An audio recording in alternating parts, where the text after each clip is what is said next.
அனைவருக்கும் வணக்கம். கடைசியா நம்ம பேங்க்ல பார்த்தோம். பேங்கிங் ஆன்லைன் கிளாஸ்ல தான் பார்த்தோம். பேங்க்னாக்க வங்கினாக்க ஜெர்மன் மொழிச்சொல். நவீன வாணிபத்தின் முதுகெலும்பு. பொருளாதார நடவடிக்கைகளுக்கு உயிர் நாடியாக இருப்பது நிதி. உலகில் முதலில் தோன்றிய வங்கினா ஸ்வீடன் நாட்டுடைய ஸ்விஸ் வங்கி. 1920ஆம் ஆண்டு பிரசல்ஸ்ல நகரில் நடைபெற்ற பன்னாட்டு நிதி மாநாட்டில் எடுக்கப்பட்ட முடிவின் அடிப்படையில் 1921 முதல் 54 வரை பெரும்பாலான நாடுகள் மைய வங்கி தோற்றுவித்தன. ஏன்னா ஒரு நாட்டுக்கு மைய வங்கி தேவை என அறிந்து அனைத்து நாடுகளும் மைய வங்கி தொடங்கியது.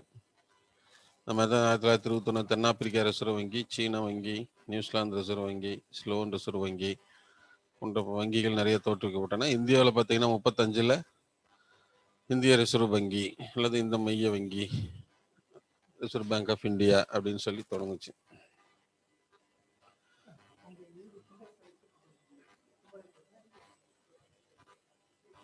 ஆயிரத்தி 864 இங்கிலாந்து வங்கி தொடங்கப்பட்டு பணத்தை வெளியிட்ட முதல் வங்கியாகும்.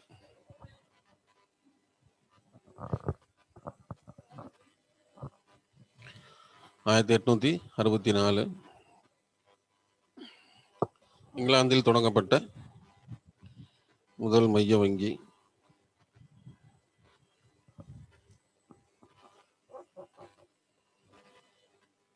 தொடங்கப்பட்டு பணத்தை முதல்ல அவங்க தான் வெளியிடுறாங்க. வாணிபம் மற்றும் வர்த்தகத்திற்கு வங்கிகள் உராய்வு எண்ணெயாக செயல்படுகிறது.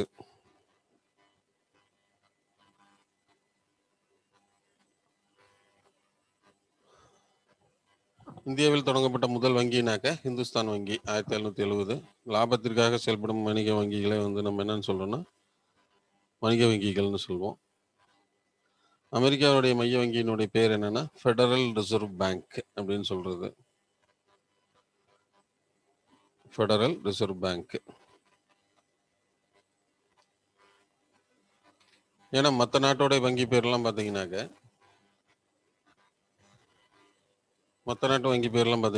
எல்லாமே பேருக்கு பின்னாடி தன்னுடைய நாட்டு பேர் வரும்.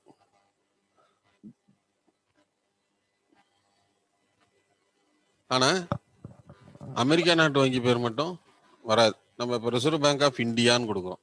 இங்கே பார்த்தீங்கன்னா ரிசர்வ் பேங்க் ஆஃப் சிலோன், இங்கே பார்த்தீங்கன்னா சென்ட்ரல் பேங்க் ஆஃப் சீனா, இங்கே பார்த்தீங்கன்னா ரிசர்வ் பேங்க் ஆஃப் நியூசிலாந்து. இதெல்லாம் பேர் வருது, ஒரு நாட்டோட பேர் வரும். ஆனால் இதில் மட்டும் என்னன்னா ஃபெடரல் ரிசர்வ் வங்கி அப்படின்னு வருது. ஸோ அமெரிக்காவுடைய மைய வங்கியோட பேர் என்னன்னாக்க ஃபெடரல் ரிசர்வ் வங்கி.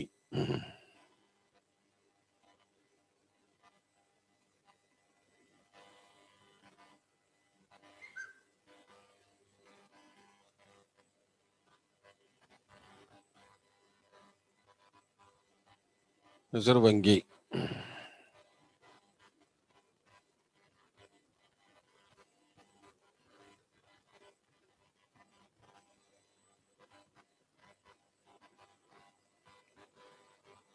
ஃபெடரல் ரிசர்வ் வங்கி. மைய வங்கியின் செயல்பாடுகள் கோட்பாடுகள் எல்லாமே இங்கிலாந்து வங்கியை ஒத்து இருப்பதனால அந்த வங்கிகளின் வங்கி பேங்கர்ஸ் பேங்க் அப்படின்னு சொல்லக்கூடிய வங்கின்னு சொல்றோம்.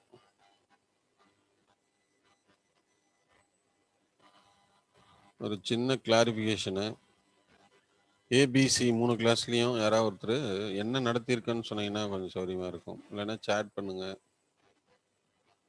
கடைசியாக எது பார்த்துருக்கோம் அப்படின்னு சொன்னீங்கன்னா 3 கிளாஸும் வச்சு கம்பைண்டாக ஏதாவது நடத்த முடியுமான்னு பார்க்கலாம். ஏன்னா பேங்க் நடத்தியிருக்கோம் கடைசியாக, அது 3 பேர்த்துக்கு ஒன்றா தான் நடத்தியிருப்போம்னு நினைக்கிறேன்.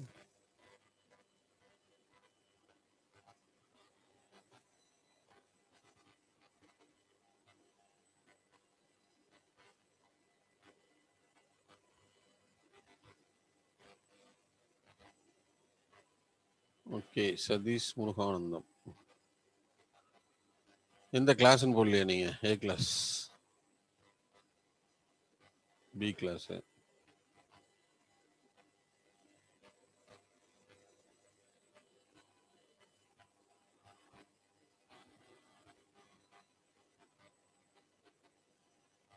உள்கட்டமைப்பு. ஓகே.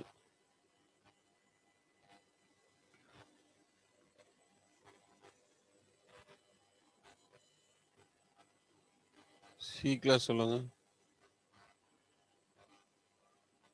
டிமானிட்டைசேஷன். சரி சரி.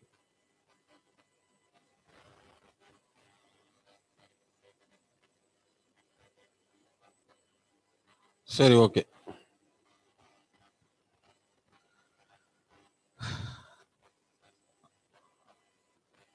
இந்திய ரிசர்வ் வங்கின்னு பார்த்தீங்கன்னா 1934 ஆர்பிஐ ஆக்ட் பிரகாரம் 35ஆம் ஆண்டு தோற்றுவிக்கப்பட்டது. யார் கமிஷன்னா ஹில்டன் யங் அப்படின்னு சொல்லக்கூடிய அந்த கமிஷன் பரிந்துரையில் முதல்ல தொடங்குறோம். 1935 ஆர்பிஐ தோற்றுவிக்கப்பட்டு 37 மும்பைக்கு மாற்றப்பட்டது. ஃபர்ஸ்ட் கல்கத்தா. 35 எங்கே தொடங்குறோம்னா கல்கத்தாவில் தலைமையிடமாக கொண்டு தொடங்கப்பட்டுச்சு. 37 மும்பைக்கு மாற்றப்பட்டது. 5 கோடி முதலீட்டுடன் தொடங்கப்பட்டது. இதில் இன்னொரு வரி என்னன்னாக்கா 5 கோடி முதலீடு, ஒரு பங்கு விலை வந்து 100 ரூபாய். 5 லட்சம் பங்குகளை விற்பனை செய்து தான் இந்த இது தொடங்குனாங்க. 5 கோடியை ஒரு பங்குக்கு 100 ரூபான்னு வச்சு 1949 ஜனவரி 1 தேசியமயமாக்குனாங்க. தலைமையிடம் மும்பை. 4 துணை கவர்னர்கள், 21 உறுப்பினர்கள் கொண்ட அமைப்பு. தற்போதைய கவர்னர் யாருன்னா சக்திகாந்த தாஸ். முதல் கவர்னர் யாருன்னா ஓஸ்போர்ன் ஸ்மித். இப்போ கடைசி 25வது கவர்னர் யாருன்னா சக்திகாந்த தாஸ். சரிங்களா? ஆர்பிஐனுடைய பணிகள் என்னன்னா பணத்தை வெளியிடுதல், ஒழுங்குபடுத்துதல், வங்கிகளுக்கு உரிமை வழங்குதல், பண அதிகார அமைப்பு, அரசின் வங்கி, வங்கிகளின் முகவர் மற்றும் ஆலோசகர், கடைசி நிலை கடன், வங்கிகளுக்கு உரிமம் வழங்குதல், வங்கியின் ரொக்க இருப்பு பாதுகாவலன், அரசின் கடன் பத்திரங்களை நிர்வகித்தல், வங்கி குறை தீர்ப்பாய திட்டம், அந்நிய செலாவணி இருப்பின் பாதுகாவலன், கடன் கட்டுப்பாட்டாளர். வங்கிகளின் வங்கி. இதில் பார்த்தீங்கன்னா repo rate, reverse repo rate, அடுத்தது பேங்க் ரேட்டு, ரொக்க இருப்பு விகிதம், இதெல்லாம் ஏற்கனவே நம்ம சொல்லியிருக்கோம். இதில் கீன்ஸு தான் ரொம்ப முக்கியம். கீன்ஸ் பரிந்துரைத்த மிக முக்கியமான பணக்கொள்கை எது அப்படின்னாக்க ரொக்க இருப்பு வீதம். சரிங்களா? பணத்தை வெளியிடுறதுன்னா குறைந்தபட்ச இருப்பு முறையில் தான் வெளியிடுறோம். இந்திய ரூபாயின் தந்தை யாருனாக்க ஷெர்ஷா. ருப்பியா என்ற சமஸ்கிருத மொழி சொல்லு. இதன் பொருள் வெள்ளியாகும். இந்த நாணய முறைகளை வந்து ஆங்கிலேயர்களும் முகலாயர்களும் பின்பற்றினர். முகலாயர்கள் அரசர் ஃபருக் ஷாஹிர் காலத்தில் ஆங்கிலேயர் முகலாயர்கள் அச்சகத்தில் பணம் அச்சடிக்க அனுமதி அளித்தனர். தங்க நாணயம் கரோலினா என்றும், வெள்ளி நாணயம் ஏஞ்சலினா என்றும், செப்பு நாணயங்கள் கப்ரூன் என்றும், வெண்கலத்தை டின்னி என்றும் அழைத்தனர். காகித பணம் 18ஆம் நூற்றாண்டில் இந்தியாவில் தொடங்கப்பட்டது. வங்காள வங்கி, பம்பாய் வங்கி, சென்னை வங்கி ஆகிய வங்கிகள் முதலில் காகித பணத்தை அச்சிட்டு வெளியிட்டது. இயற்கை பணம் அப்படின்னா தங்கம், வெள்ளி. ஏழைகளின் பணம்னா குறை மதிப்புடைய நாணயங்கள். இந்திய அரசு 1917ஆம் ஆண்டு முதல் 1 ரூபாய் மற்றும் 2 ரூபாய் நோட்டுகளை அரசு அச்சிட்டு வெளியிட்டது. 1947ஆம் ஆண்டு வரை ரூபாய் நோட்டில் 6ஆம் ஜார்ஜ் படம் இடம்பெற்றிருந்தது. பணம் அச்சடிக்கக்கூடிய இடங்கள் எது எதுன்னு சொல்லியிருக்கோம். Bank note press, currency note press அப்படின்னு. நாணயங்கள் அச்சடிக்கிறது மும்பை, கொல்கத்தா. 1938 பணம் அச்சிட்டு வெளியிடுகிறது. 1 ரூபாய் நோட்டுகளை இந்திய அரசு வெளியிடுகிறது. அதில் நிதித்துறை செயலர் கையொப்பம் இடம்பெற்றிருக்கும். இதில் பார்த்தீங்க அப்படின்னா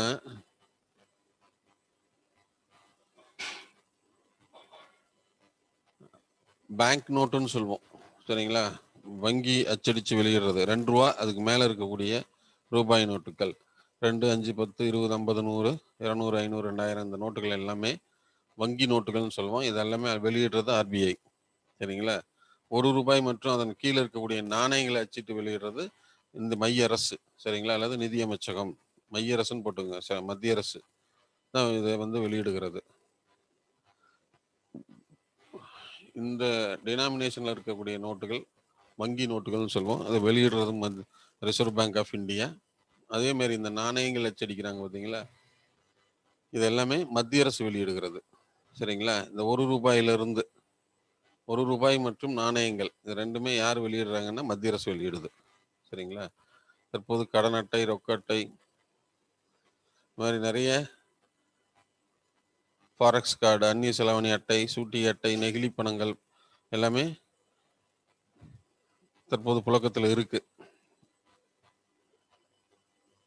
1946ஆம் ஆண்டு ஜான் பிகின்ஸ் என்பவர் கடன் அட்டை கண்டுபிடித்தார். இப்பெல்லாம் வந்து பார்த்தீங்கன்னாக்க நிறைய பணமில்லா பரிவர்த்தனைக்கு இதெல்லாம் கொண்டு வந்திருக்காங்க. இந்த கிரெடிட் கார்டு, கேஷ் கார்டு எல்லாமே. இப்போ நாம் வச்சிருக்கிறது எல்லாமே வந்து ரூபே கார்டு அப்படின்னு சொல்லுவோம். இந்த ரூபே கார்டு அப்படின்னாக்க ருபீஸ் பேமெண்ட் கார்டு அப்படின்னு சொல்கிறது. நம்ம வச்சிருக்கிற எல்லா ஏடிஎம் கார்டும் ரூபே கார்டுன்னு சொல்லுவோம்.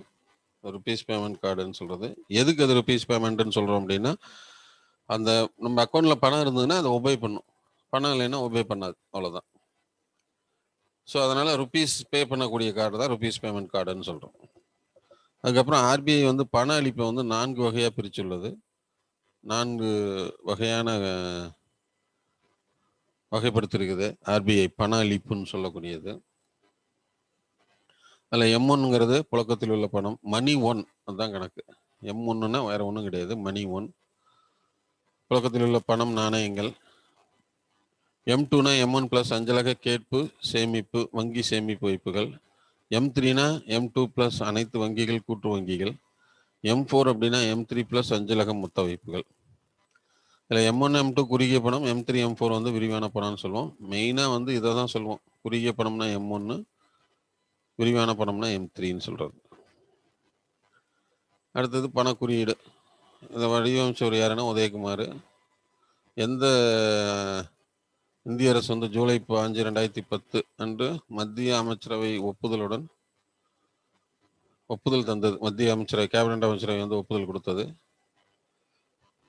ரூபாய் குறியீடுகளை பொறுத்த வரைக்கும் உலகத்தில் 5வது இடத்துல இருக்கு. நம்ம அமெரிக்கா, பிரிட்டன், ஜப்பான், ஐரோப்பிய யூனியன் தவிர நம்ம 5வது இடத்துல இருக்கிறோம்.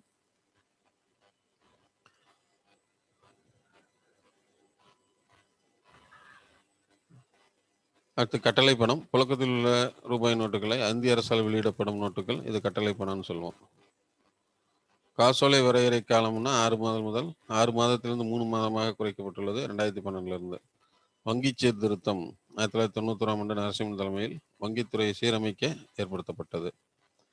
இந்திரா தனுஷ், இது வந்து நம்ம ஏற்கனவே இந்த வறுமை ஒழிப்பு திட்டங்களை கொடுத்துருக்கோம். அது இந்திரா தனுஷ் கழகம், சரிங்களா? மிஷன் இந்திரா தனுஷ்னு சொல்லுவோம். இது இந்திரா தனுஷ் பிளான் ப்ரோக்ராம். பொதுத்துறை வங்கிகளை சீரமைக்க கொண்டு வரப்பட்ட திட்டம்.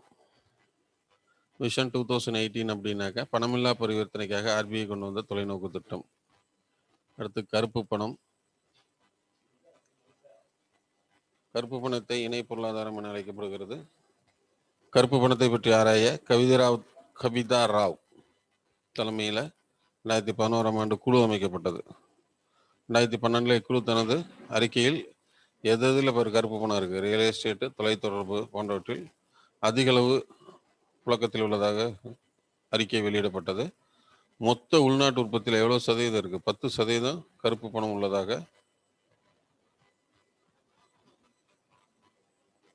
கணக்கிட்டது, சரிங்களா?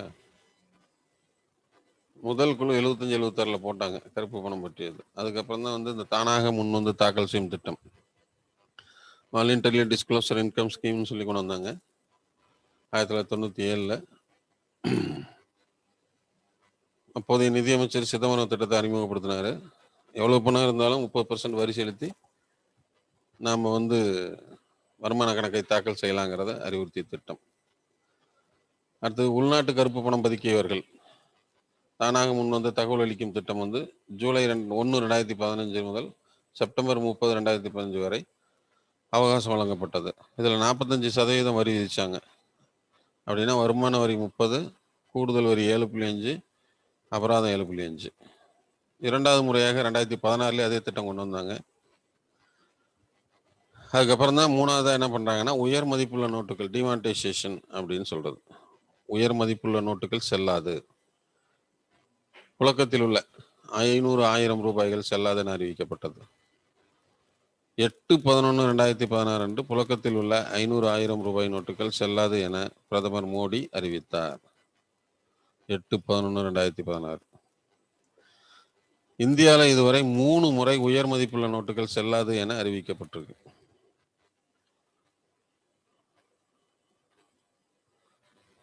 டிசம்பர் 2016 31க்குள் அனைத்து வணிக வங்கிகளும், மார்ச் 31க்குள் ஆர்பிஐ டிசம்பர் 2016 31க்குள் அனைத்து வணிக வங்கிகளிடமும் மார்ச் 31க்குள் ஆர்பிஐயிடம் மாற்றிக்கொள்ளலாம். இதுதான் என்னுடைய கான்செப்ட். ஸோ 8ஆம் தேதி அறிவிக்கிறாங்க. டிசம்பர் 31க்குள்ள நம்ம இருக்கக்கூடிய பணத்தை நீங்கள் வங்கியில் செலுத்தி, அதாவது வச்சிருக்கக்கூடிய பழைய 500 1000 ரூபா நோட்டுகளை வங்கியில் செலுத்தி புதிய நோட்டுகளை பெற்றுக்கொள்ளலாம். எப்போ? டிசம்பர் 31 வரைக்கும். அதில் 3 மாதம் எக்ஸ்டென்ஷன் கொடுத்தா மார்ச் 31 வரைக்கும் ஆர்பிஐ கிளைகளில் போய் மாற்றிக்கலாம். சென்னையில் இருக்கு அந்த கிளை. இது 3வது அறிவிக்கப்பட்ட உயர் மதிப்புள்ள நோட்டுகள் செல்லாதுன்னு அறிவிச்சாங்க. 2வது அறிவிக்கப்பட்டது தான் ஜனவரி 2 1978 1000 5000 10,000 நோட்டுகள் செல்லாது என அப்போதைய பிரதமர் மொரார்ஜி தேசாய் அறிவித்தார்.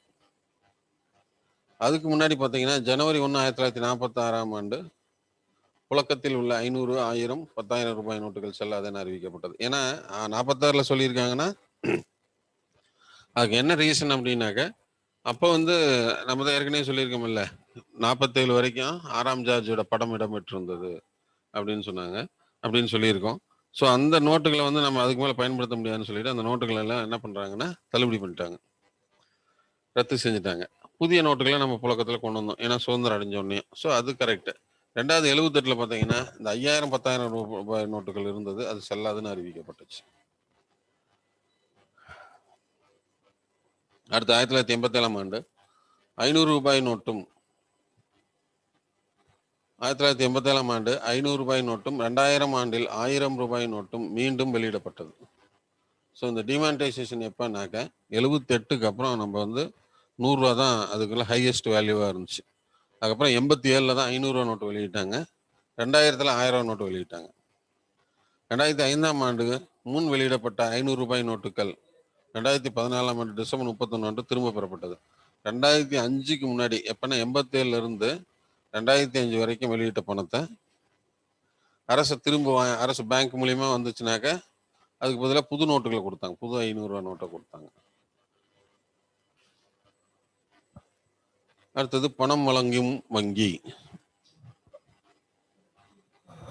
இந்த டிமானிட்டைசேஷனுக்கான குறிக்கோள் என்ன அப்படின்னு பார்த்தீங்கன்னா, கருப்பு பணத்தை ஒழிக்கிறது, போலி பணத்தை ஒழித்தல், தீவிரவாதிகளுக்கு வழங்குவதை தடுத்தல், அதாவது பணத்தை தீவிரவாதிகளுக்கு வழங்குவதை தடுத்தல், கள்ள நோட்டை ஒழித்தல்.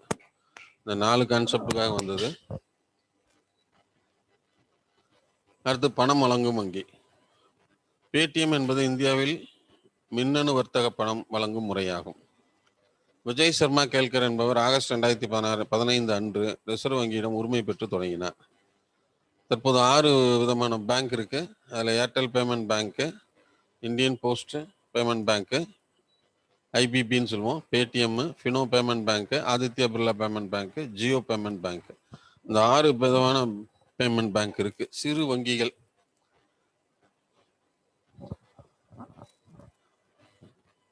அடுத்து வங்கி ஓம்புட்ஸ்மேன். இதில் பார்த்தீங்கன்னா எது முதல்ல தொடங்குச்சுன்னு கேட்கலாம், ஏர்டெல் பேமெண்ட் பேங்க். அடுத்து வங்கி ஓம்புட்ஸ்மேன் ஸ்கீம் 1995. வங்கி வாடிக்கையாளர்கள் தங்கள் குறைகளை தெரிவிக்கும் குறைதீர் மையம், ரெட்ரஸல் ஃபோரம்னு வச்சுக்குவாது. அதாவது வங்கிகள் மூலிமா உங்களுக்கு உங்களுடைய குறைகள், அல்லது எனக்கு இது செஞ்சு கொடுக்கலன்னு, அல்லது இவங்க முறையாக அக்கௌண்ட் மெயின்டைன் பண்ணல அப்படின்னு ஏதாவது குறை இருந்ததுன்னா அதை சொல்லலாம். எங்கே? இந்த ஓம்புட்ஸ்மேன் அப்படிங்கிற இந்த திட்டத்தில், இந்த குறைதீர் மையம் அது அங்கங்கே இருக்கும். சேலம், கோயம்புத்தூர், மதுரை இங்கெல்லாம் இருக்குது. அடுத்து Bharat state bank, state bank of India, தலைமையிடம் மும்பை. வங்காள வங்கி, பேங்க் ஆஃப் பாம்பே மற்றும் சென்னை வங்கி, இது 3 இணைத்து தான் பிரசிடென்சியல் வங்கி என அழைக்கப்பட்டது. இந்த 3 வங்கிகளையும் இணைத்து 1921 இம்பீரியல் பேங்க்குங்கிறது பேர் மாற்றுறாங்க. நம்ம இந்தியாவில் முதல்ல கிழக்கிந்திய கம்பெனி சார்பாக bank of Bengal, bank of Bombay, bank of Chennai அப்படின்னு சொல்லி 3 வங்கி தொடங்குறாங்க. அந்த 3ஐயும் இணைச்சி 1921 இம்பீரியல் பேங்க் அப்படிங்கிற ஒரு பெயர் கொடுக்குறாங்க. ஜூலை 1 1955 அன்று இம்பீரியல் பேங்க் ஸ்டேட் பேங்க் என பெயர் மாற்றம் செய்யப்பட்டது, தேசியமயமாக்கப்பட்டது. ஸோ பிரசிடென்சியல் பேங்க் இருந்ததை இம்பீரியல் பேங்க் கொண்டு வரோம். இம்பீரியல் பேங்கை பின்னாடி என்னவா மாற்றிட்டோம், நம்ம ஸ்டேட் பேங்காக மாற்றணும். எப்போ 55. 1959ஆம் ஆண்டு மாநிலங்களில் செயல்பட்ட சில வங்கிகளை எஸ்பிஐயுடன் இணைக்கப்பட்டன. அது எஸ்பி குழு வங்கிகள் என அழைக்கப்பட்டன. அந்த மாதிரி 7 வங்கி செயல்பட்டது. Bikaner, Jaipur, state bank of Indore, state bank Hyderabad, Mysuru, Saurashtra, Patiala, Travancore, இந்த 8 வங்கிகள் இருந்துச்சு. இதில் எஸ்பி சௌராஷ்டிரா மற்றும் எஸ்பிஐ இந்தூர் இது ரெண்டுமே இணைக்கப்பட்டது, ஆல்ரெடி இணைச்சிட்டாங்க. மீதி இருக்கிற 5 வங்கி எது, திருவான்கூர், பாட்டியாலா, மைசூரு, ஹைதராபாத், பைக்கானூர், ஜெய்ப்பூர், இந்த வங்கிகள்லாம் அதோடு சேர்த்து பாரதிய மகிழா வங்கி சேர்த்து 6 வங்கிகளை எதில் இணைக்கிறோம் அப்படின்னாக்க எஸ்பிஐயுடன் இணைச்சோம். ஸோ 2017 தொடங்கினாங்க அந்த ப்ராசஸ், அது முடிஞ்சிருச்சு.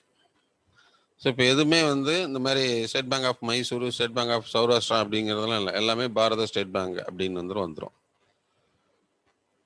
எஸ்பிஐனுடைய முதல் பெண் தலைவர் யாருன்னா அருந்ததி பட்டாச்சாரியா. தற்போதைய தலைவர் ரஜினிஷ்குமார். பொதுத்துறை வங்கிகளில், இந்தியாவுடைய பொதுத்துறை வங்கிகளில் மிகப்பெரிய வங்கி எதுன்னா எஸ்பிஐ.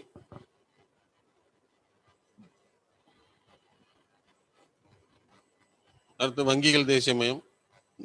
50 கோடிக்கு மேல் வர்த்தகம் செய்யக்கூடிய வங்கிகளை 1969ஆம் ஆண்டு ஜூலை 19 நேஷனலைசேஷன் பண்ணாங்க.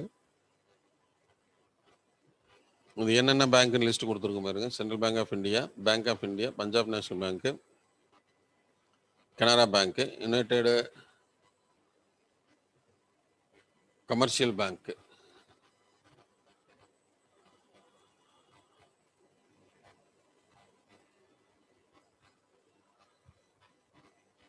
United commercial bank, syndicate bank, bank of Baroda, united bank of India, Dena bank of India, Allahabad bank of India, Allahabad bank, Indian bank, Indian overseas bank, bank of Maharashtra, union bank of India.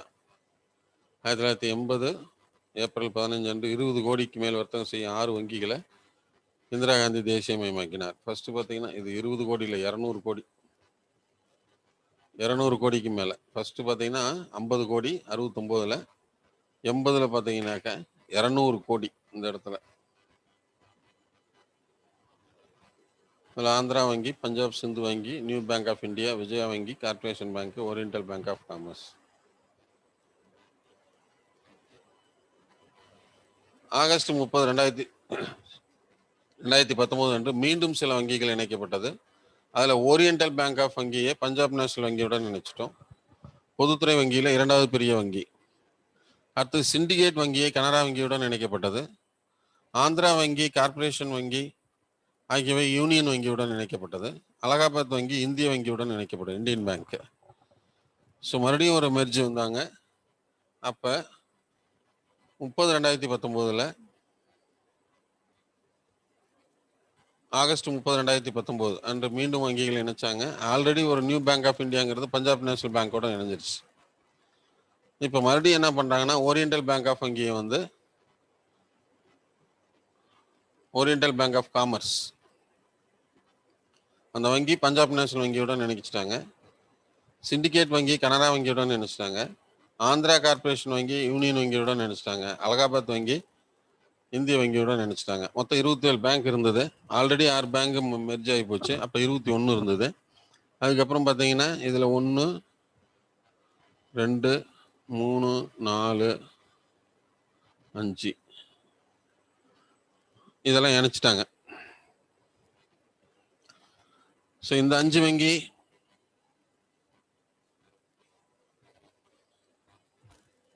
அதையும் இணைச்சாங்க. மொத்தம் 21ல் 5 போச்சுன்னா இப்போ 16 வங்கி. 16 வங்கி தான் இருக்கு நேஷனலைஸ் பேங்க்ல. ஏன்னா இந்த 8 வங்கி ஆல்ரெடி இணைச்சாச்சு, சரிங்களா? இதோட சேர்த்து பாரதிய மகிழா வங்கி.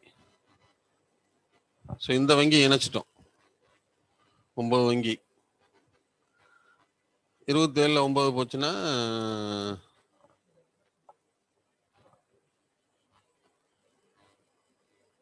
18 18ல் மறுபடியும் ஒரு 5 இணைச்சிட்டாங்க, 13. நான் கரெக்டாக சொல்கிறேன் உங்களுக்கு.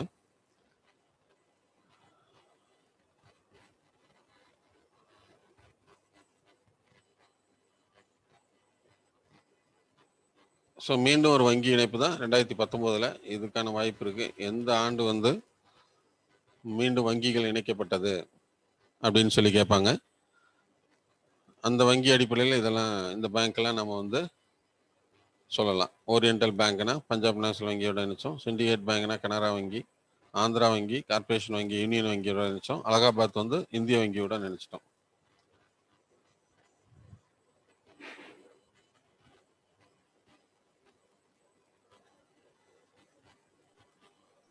சொல்லுங்க.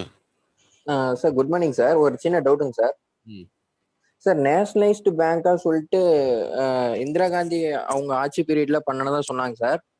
பட் ஸ்கூல் புக்ல வந்து இப்போ நான் பாலிட்டி புக்ல வந்து என்ன கொடுத்துருக்காங்க அப்படின்னா, அதை ஒரு பொதுநல வழக்கா வந்து போட்டு நேஷனலைஸ்டு பேங்க்ஸ் எல்லாம் வந்து எதிராக அவங்க பண்ண சட்டம் வந்து செல்லாது அப்படின்னு சொல்லிட்டு உச்ச நீதிமன்ற தீர்ப்பு வழங்கினதான் படிச்சேன் சார்.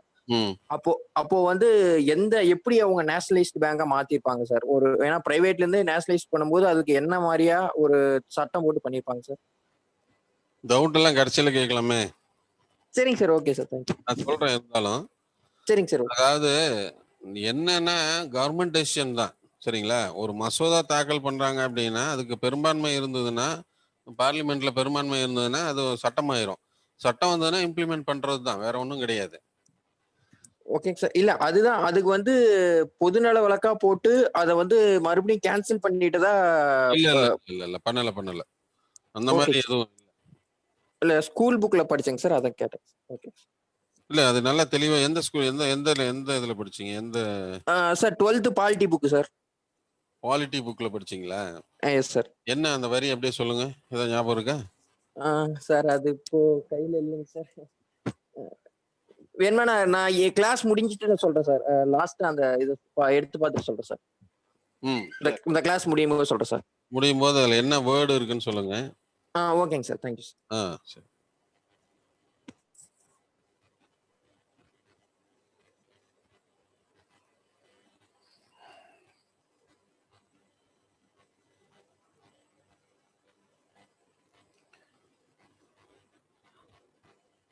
எதுவும் டவுட்டாக இருந்தாலும் சரி நம்ம கடைசியாக கேட்போம். உங்களுக்கு டைம் கொடுக்குறேன் நான். சரி, பாரதிய மகிழா வங்கி அப்படின்னு சொல்கிறோம். தோற்றம் வந்து நவம்பர் 19, 2013 மன்மோகன் சிங் தொடங்குறாரு. பெண்களுக்காக பிரத்யேகமாக தொடங்கப்பட்ட வங்கி, சரிங்களா? இடம் மும்பை. முதல் தலைவர் வந்தீங்கன்னா உஷா ஆனந்த சுப்பிரமணியம், அவங்க தான் இருந்தாங்க. மறுபடியும் இப்போ மெர்ஜ் பண்ணிட்டாங்க. இதில் ஸ்டேட் பேங்க் ஆஃப் இந்தியாவோட மெர்ஜ் பண்ணிட்டாங்க. இது என்னன்னா பெண்களுக்கான பிரத்யேக பேங்க். அவங்க வந்து பெண்கள் மட்டும்தான் இருப்பாங்க. பெண்களுக்கான டெபாசிட், பெண்களுக்கான லோனு, அங்கே ஒர்க் பண்ணுறவங்க பெண்கள் எல்லாமே இந்த கான்செப்ட்ல தான் வருது. அங்கே அக்கௌண்ட் வந்து ஒன்லி பெண்கள் மட்டுமே வச்சுக்கக்கூடிய ஒரு பிரத்யேக பேங்க். அவங்கள வந்து என்டர்பிரனர்ஷிப்பை உருவாக்கணும், தொழில் முனைவோர்களாக கொண்டு வரணுங்கிறதுல அவங்க எய்ம் பண்ணி தான் இந்த பேங்க் கொண்டு வந்தாங்க. பட் என்னன்னு தெரியல, இப்போ அதை வந்து எஸ்பிஐயோட நினைச்சிட்டாங்க. அடுத்தது முத்ரா வங்கி.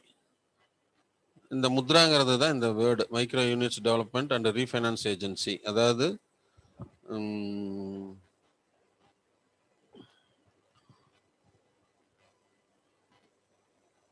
முத்ரா அப்படிங்கிறது என்னன்னா குறு நிறுவனங்களுடைய மறுநிதி கழகம், மறுநிதி வளர்ச்சி கழகம்னு சொல்றோம், அதாவது வளர்ச்சி முகமை அப்படின்னு சொல்லலாம். ஸோ முத்ராங்கிறது micro units development and refinance agency. தொடக்கம் 2015. தேசிய நோக்கம் என்னன்னா சிறு குறு நிறுவனங்களுக்கு கடன் வழங்குதல். 3 வகையான கடன் கொடுக்குறாங்க. ஒரு மொத்தம் 10 லட்சம் வரைக்கும் கொடுக்குறாங்க.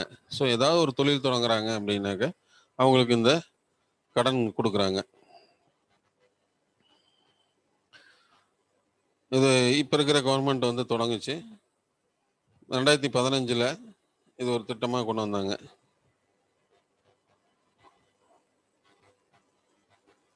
மூணு வகையான கடன், சிசு, கிஷோர், தருண் சொல்லிட்டு. ஏதாவது லோன் வாங்கினா கூட முத்ரா திட்டத்தில் தான் கொடுக்குறாங்க. அவ்வளோதான். நம்ம ஏதாவது ஒரு பைக் வாங்குறீங்க அப்படின்னா கூட, அல்லது வந்து ஒரு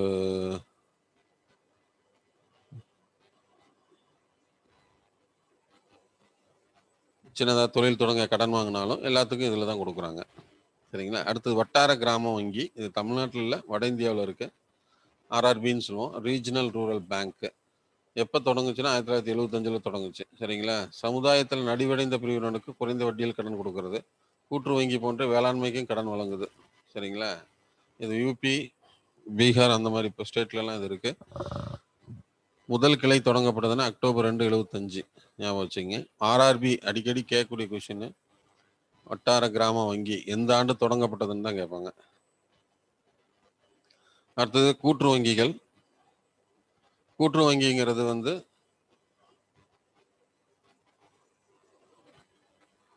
கூட்டுறவு வங்கி என்பது கோஆபரே என்ற லத்தீன் மொழி சொல்லு. கூட்டுறவின் தந்தை யாருன்னா ராபர்ட் ஓவன். தமிழ்நாட்டில் கூட்டுறவு வங்கி 3 முறைகளை கொண்டது. மாநில கூட்டுறவு வங்கி, மாவட்ட மத்திய கூட்டுறவு வங்கி, தொடக்க வேளாண்மை கூட்டுறவு வங்கி.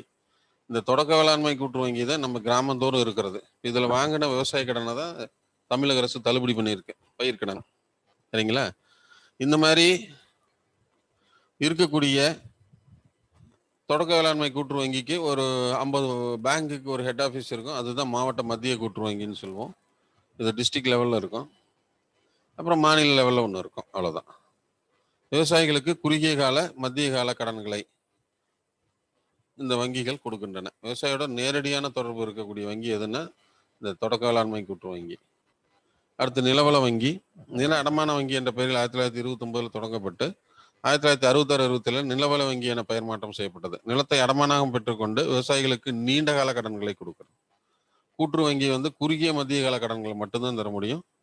விவசாயிகளுக்கு நீண்ட கால கடன்னாக்கா அது நிலவள வங்கி தான் தரும். சரிங்களா. அடுத்தது எக்ஸிம் பேங்க் அப்படின்னு சொல்லுவோம். 1982.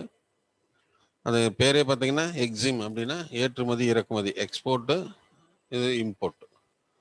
Export import bank. இது ஏற்றுமதி இறக்குமதிக்காக கடன் கொடுக்கறதுக்கோ அல்லது ஒரு ஷூரிட்டி கொடுக்கறதுக்கோ வரக்கூடிய தொடங்கப்பட்ட வங்கி அது. அடுத்து NABARD 1982. National bank for agriculture and rural development, தேசிய வேளாண்மை மற்றும் ஊரக மேம்பாட்டு வங்கி அப்படின்னு சொல்றது. சரிங்களா. அது 1982 தொடங்குச்சு. அதுக்கு முன்னாடி பார்த்தீங்கன்னா ஜூலை 63 அன்று இந்திய அரசு விவசாய மறுநிதி மேம்பாட்டு கழகம், ஏஆர்டிசின்னு சொல்றது, அக்ரிகல்ச்சர் ரீஃபைனான்ஸ் டெவலப்மெண்ட் ஏஜென்சி அப்படிங்கிற ஒரு கழகம், ஒரு அமைப்பை தொடங்கி வேளாண்மைகளுக்கு விவசாயிகளுக்கு கடன் வழங்கியது. வேளாண்மைக்கு தலைமை வங்கி தொடங்க வேண்டும் என்ற நோக்கில் நபார்டு வங்கி தொடங்கப்பட்டது. இது வந்து ஒரு அமைப்பாக தான் இருந்துச்சு.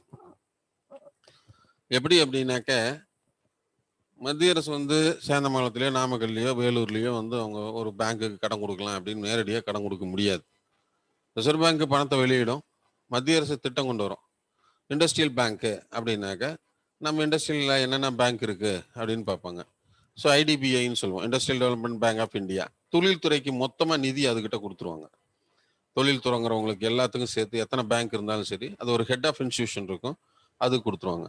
ஹவுசிங் பேங்க்கு, ஹட்கோ, housing and urban development bank, housing and urban development பேங்க்னு சொல்லுவோம், ஹட்கோன்னு. அந்த பேங்க் வந்து வீடு கட்டுறவங்களுக்கு எவ்வளோ பணம், எவ்வளோ தொகை ஒதுக்குறாங்களோ அந்த தொகையை அந்த பேங்க் கிட்ட கொடுத்துருவாங்க. வேளாண்மை ஊரக மேம்பாடு அப்படின்னா நபார்டு கிட்ட பணத்தை கொடுத்துருவாங்க. ஏற்றுமதி அப்படின்னா இந்த எக்ஸிம் பேங்க்ல கொடுத்துருவாங்க. ஸோ இப்போ நிதி ஒதுக்குறாங்க அப்படின்னா நபார்டு தான் வந்து எல்லா கமர்ஷியல் பேங்குக்கும் அக்ரிகல்ச்சருக்கு லோன் கொடுக்கும். வரவு செலவு அவங்க தான் வச்சுக்குவாங்க. இப்போ வந்து இந்தியன் பேங்க் இருக்கு அப்படின்னா ஹெட் ஆஃபீஸ்ல இருந்து ஒரு குறிப்பிட்ட அளவு வந்து இவங்க பணத்தை கொடுத்தாலும் சரி, இல்லை வாங்கிட்டு கொடுத்தாலும் சரி, பயிர்க்கடன் கொடுக்குறாங்க அப்படின்னா, கமர்ஷியல் பேங்க் பயிர்க்கடன் கொடுக்குறாங்கன்னா நேரடியாக அங்கே நபார்டு கிட்ட இருந்து வாங்கிக்குவாங்க. அதனால தான் விவசாயிகளுக்கு வந்து பயிர்க்கடன் வாங்கினா வட்டி குறைவாக இருக்கிறதுக்கு காரணம் அதுதான். மற்ற நீங்கள் பைக் லோனு, ஹோம் லோனு அந்த மாதிரிலாம் வாங்கினீங்கன்னாக்க ரேட் ஆஃப் இன்ட்ரெஸ்ட் அதிகம். ஆனால் விவசாயத்துக்கு மட்டும் வட்டி மிக குறைவு. அதுக்கு காரணம் என்னன்னா அவங்க பணத்தை வந்து நபார்டில் குறைந்த வட்டியில் வாங்கிக்குவாங்க. சரிங்களா. அந்த லாஸ் ஆஃப் இன்ட்ரெஸ்ட்டும் அவங்க கொடுத்துருவாங்க. ஸோ நபார்டுக்குன்னு இப்போ வந்து ஒரு 5000 கோடி வேளாண்மைக்கு கொடுக்குறாங்க அப்படின்னா, கடனுக்காக கொடுக்குறாங்கன்னா அந்த 5000 கோடி இந்தியா முழுக்க அவங்க பிரித்து கொடுத்துருவாங்க. ஒவ்வொரு ஸ்டேட்டுக்கு எவ்வளவு, அந்த ஸ்டேட்லேருந்து ஒவ்வொரு டிஸ்ட்ரிக்ட் எவ்வளோன்னு சொல்லி பிரித்து கொடுத்துருவாங்க. ஸோ நம்ம அது வாங்குவோம். அந்த மாதிரி கடன் ரொட்டேஷன் தான் இந்த நபார்டு அப்படின்னு ஒரு அமைப்பு வச்சுருந்தாங்க. எது ஏஆர்டிசின்னு சொல்லி ஒரு அமைப்பு வச்சுருந்தாங்க.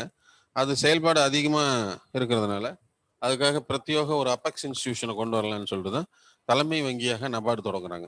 சரிங்களா. அப்பெக்ஸ்னா வேளாண்மைக்கு தலைமை வங்கி எதுன்னா ஆவண வங்கி, தலைமை வங்கி அப்படின்னாக்க நபார்டு. அதுக்கு சிவராமன் கமிட்டி பரிந்துரையின் பேரில் வேளாண் முன்னேற்றம் மற்றும் ஊரக மேம்பாட்டு வங்கி தொடங்கப்பட்டது. நபார்டு வங்கி தொடங்குவதற்கு பரிந்துரை செய்த கமிட்டி எதுன்னா சிவராமன் கமிட்டி. ஆர்பிஐ கூட்டுறவு வங்கி, ஆர்ஆர்பி கூட்டுறவு வங்கிகள், வணிக வங்கிகள் போன்றவற்றிற்கு விவசாய கடன் வழங்குகிறது.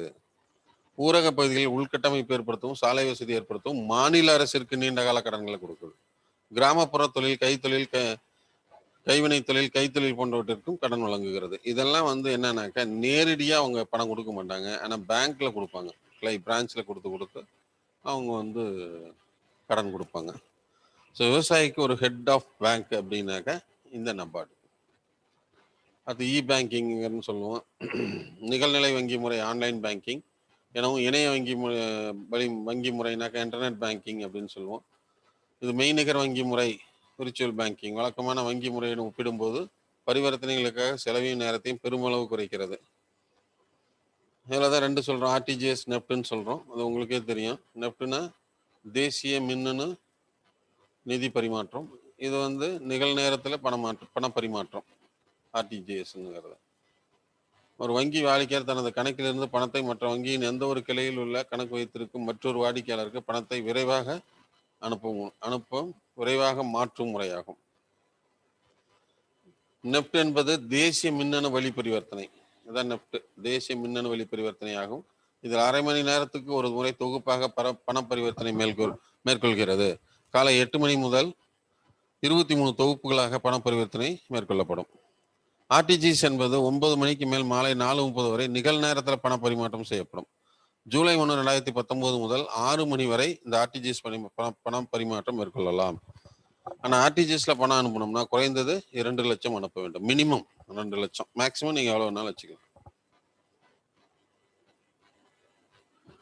அடுத்து தானியங்கி பணம் வழங்கும் இயந்திரம் 1967 அறிமுகப்படுத்தப்பட்டது. இந்தியாவில் பயோமெட்ரிக் முறை அறிந்து பணம் வழங்கும் முறையில் கத்தார் தேசிய வங்கி ஏடிஎம் இயந்திரங்களில் பயன்படுத்தப்படுகிறது. பயோமெட்ரிக்னா கண்ணு, ரேகை, ஃபிங்கர் பிரிண்ட்லாம் வைக்கணும். பண மதிப்பு, அகமதிப்பு, புறமதிப்புன்னு 2 இருக்கு. அகமதிப்புனா உள்நாட்டில் உள்ள நாணயத்தின் மதிப்பாகும். புறமதிப்பு என்பது வெளிநாட்டு பணத்தோடு ஒப்பிடுவது ஆகும். ஸோ இதுதான் பேங்கிங். இதில் வந்து மேக்சிமம் வந்து இந்த பேங்க் தான் கேட்பாங்க. ரிசர்வ் பேங்கை பற்றி கேட்பாங்க.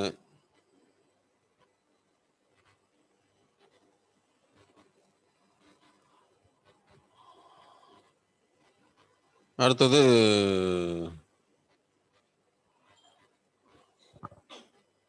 இந்த ஆர்டிஜிஎஸ், நெஃப்ட், அப்புறம் பார்த்தீங்கன்னா ரூபாய் குறியீடு, இதெல்லாம் கேள்வி எனக்கு வாய்ப்பு இருக்கு.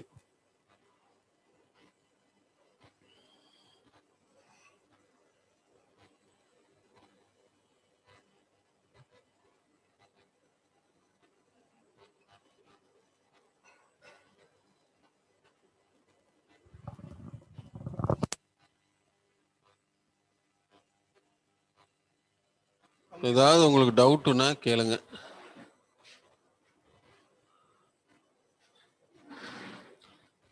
ஹேண்டை ரைஸ் பண்ணி கேளுங்க. சொல்லுங்க சார். அதான் சார் அந்த பாலிட்டி புக்ல படிச்சதா சொன்னேன்லங்க சார். சொல்லுங்க. அந்த லைன் சொல்றேங்க சார். நாடாளுமன்றம் அல்லது சட்டமன்றங்கள் இயற்றும் சட்டங்கள் அரசியலமைப்பிற்கு முரணாக இருக்குமானால் அச்சட்டம் செல்லாது என்று நீக்கப்படும். இவ்வாறு மிகவும் துணிச்சலான முரண்பாடான ஒரு தீர்ப்பு வங்கிகள் தேசியமயமாக்கும் சட்டம் செல்லாது என அறிவித்ததாகும் அப்படின்னு கொடுத்துருக்காங்க சார். வங்கிகள் தேசியமயமாக்குறது செல்லாது. அதை வந்து முடிஞ்சு போனது எப்பயுமே வந்து அந்த தீர்ப்பு வந்து முடிஞ்சு போனதுக்கு ஒத்து வராது. அதை நம்ம எப்படி சொல்லணும்னா ரெட்ரோஸ்பெக்ட்ல வராது, ப்ராஸ்பெக்ட்னு சொல்லுவாங்க. இனி வர காலங்களில் இது போல நேஷனலைசேஷன் பண்ணணும்னாக்க அது வந்து சரியான ரீசன் இல்லாமல் நேஷனலைசேஷன் பண்ண முடியாதுங்கிறது கொண்டு வந்த ஒரு தீர்ப்புன்னு வச்சுங்களேன். சரிங்க சார். அப்போ ஆல்ரெடி எக்ஸிஸ்டிங் ஒன்றும் பண்ண முடியாது. ஓகேங்க சார். ஓகேங்க சார். இப்போ தேர்தல் நடக்குது அப்படின்னா இந்தந்த வழிமுறைகளை பின்பற்றி இருக்கணும் அப்படின்னு வந்து 12 மணிக்கு மேல சொல்லும் பொழுது அதுக்கு முன்னாடி நடந்ததை நம்ம எதுவும் கணக்கில் எடுத்துக்க முடியாது. சரிங்க சார். எப்பயுமே ஃபியூச்சரை தான் ஒரு சட்டமோ அல்லது ஒரு கட்டுப்பாடோ இனி வருங்காலங்களில் அப்படின்னு தான் சொல்லுவாங்களே விளைஞ்சு, ஏற்கனவே இருந்த காலங்களை நம்ம கணக்குல எடுத்துக்க மாட்டோம். சரிங்களா? சரிங்க சார். சார் இன்னொரு டவுட்டுங்க சார். சார் தமிழ்நாட்டுல ஆர்ஆர்பி இல்லைன்னு சொன்னீங்க, பல்லவன் பேங்க், பாண்டியன் பேங்க் இருந்ததுங்க சார். அது கிராமிய வங்கின்னு சொல்லுவாங்க. சரிங்க சார். நமக்கு அந்த பேர்ல வரல. கிராமிய வங்கின்னு சொல்றது அத ஒரு பேச்சுக்கு. சரிங்க ஏன்னா சார். நம்ம நிறைய பேங்க் நம்ம இந்தியாவில வந்துருச்சு, இந்த தமிழ்நாட்டுக்குள்ள வந்துருச்சு. அதுல ஓகேங்க வந்து சார். கிராமிய வங்கி அப்படின்னு சொல்றதுன்னா அந்த பல்லவன் பாண்டியன் அது 2 வரும். ஓகேங்க சார். அது ரீஜனல் ரூரல்ல அது ரீஜனல் ரூரல்ல வராதுங்க சார். இல்ல அப்படின்னு கிடையாது. எல்லாமே all banks R commercial bank தான். லாப நோக்கத்துக்காக செயல்படக்கூடிய நிதி நிறுவனங்களை அனைத்துமே வணிக வங்கிகள்னு சொல்லுவோம். சரிங்களா? கமர்ஷியல் பேங்க்குங்கிறதுக்கு அர்த்தமே அதுதான். அவனுடைய மோட்டிவ் என்னன்னா அவனுக்கு 2% லாபம் கிடைக்கணுங்கிறது தான். ஆனா கோஆபரேட்டிவ் பொறுத்த வரைக்கும் என்ன முக்கியம் அப்படின்னா, கோஆபரேட்டிவ் பொறுத்த வரைக்கும் என்ன அப்படின்னாக்க, முழுக்க முழுக்க முழுக்க முழுக்க வந்து அக்ரிகல்ச்சர் வெல்ஃபேர் தான் அது முக்கியம். சரிங்களா? கோஆபரேட்டிவ்ல வந்து இன்ட்ரெஸ்ட் இருந்தாலுமே அதுல வந்து பெரும்பாலான பிரைமரியா இருக்கிறது பார்த்தீங்கன்னா நலம், அந்த வேளாண்மை நலம் தான் முக்கியமா இருக்கும். ஸோ அவங்க வந்து அந்த இப்போ பல்லவன்னா ஒரு கிராமிய வங்கி அப்படிங்கிற ஒரு ஒரு ஒரு லோகோ மாதிரின்னு வச்சுங்களேன் அது. Okay sir. இப்போ நீங்க மற்ற கமர்ஷியல் பேங்க் வந்து லோன்லாம் கொடுக்குறாங்க, அக்ரிகல்ச்சர் லோன் கொடுக்குறாங்க, என்ன லோன் கேட்டாலும் கொடுக்குறாங்க. ஓகேங்க சார். இப்போ நேஷனலைசேஷன் மோட்டிவே என்ன சொன்னாங்க தெரியுங்களா? இப்போ இந்திரா காந்தி இந்த கமர்ஷியல் பேங்க்ஸ் எல்லாமே வந்து சென்ட்ரலைஸ்டா வந்து டவுன் அர்பன் பேஸ்டா இருக்கு. ஆனா ரூரல் பக்கம் யாருமே போக மாட்டேங்கிறாங்க, பிரான்ச் ஓபன் பண்ணல. ஆனால் நேஷனலைசேஷன் பண்ணிட்டோம்னா ரூரலுக்கும் ரூரல் கட்டமைப்புக்கு ஊரக பகுதிகளுக்கும் கொண்டு செல்லலாங்கிறது தான் அவங்களுடைய பெரிய தாட்டா இருந்தது. அதனால தான் நேஷனலைஸ் பண்ணாங்க. ஓகேங்க சார். ஓகேங்க sir. Okay. Thank you sir.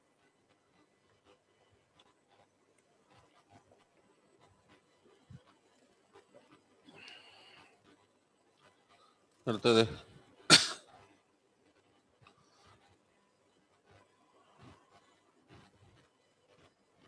Hello சொல்லுங்க சார். மொத்தமா 12 nationalised bank plus 1 postal bank தான் சார்.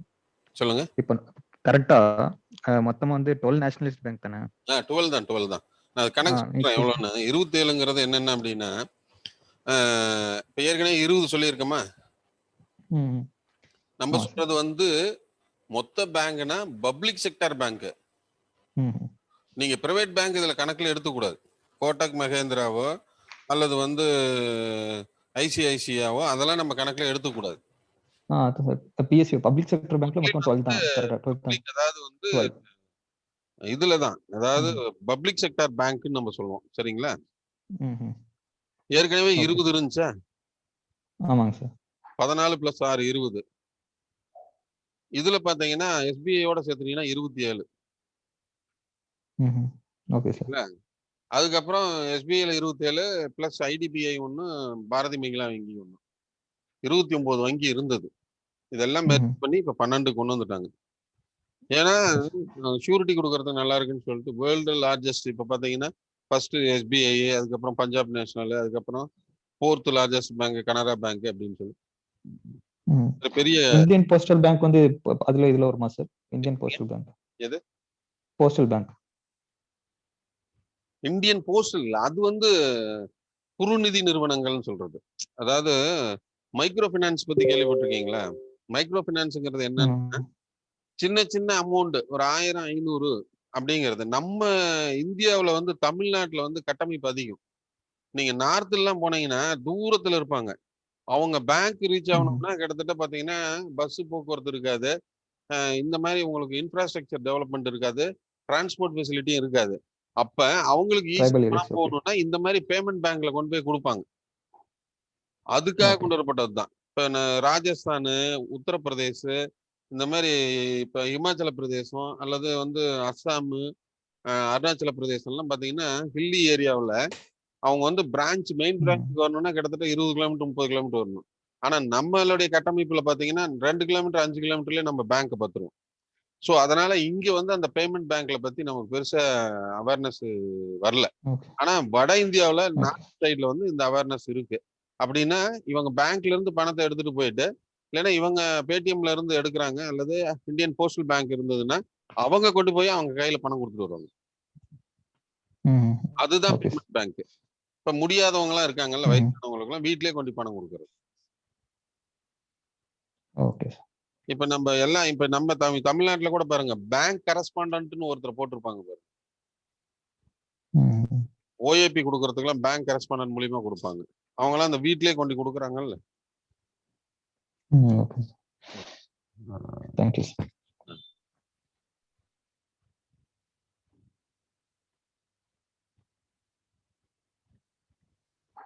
ஹலோ சொல்லுங்க. சார், ஆன்லைன் பேங்கிங்க்கும் இன்டர்நெட் பேங்கிங்க்கும் டிஃபரன்ஸ் என்ன சார்? ஆன்லைன் பேங்க்னா நிகழ் நேரத்துல முடிச்சுக்கலாம், அதாவது கன நேரத்திலேயே. சரி. இன்டர்நெட் பேங்கிங்கிறது வந்து அதை தான் இங்க சொல்லியிருக்கோம்ல.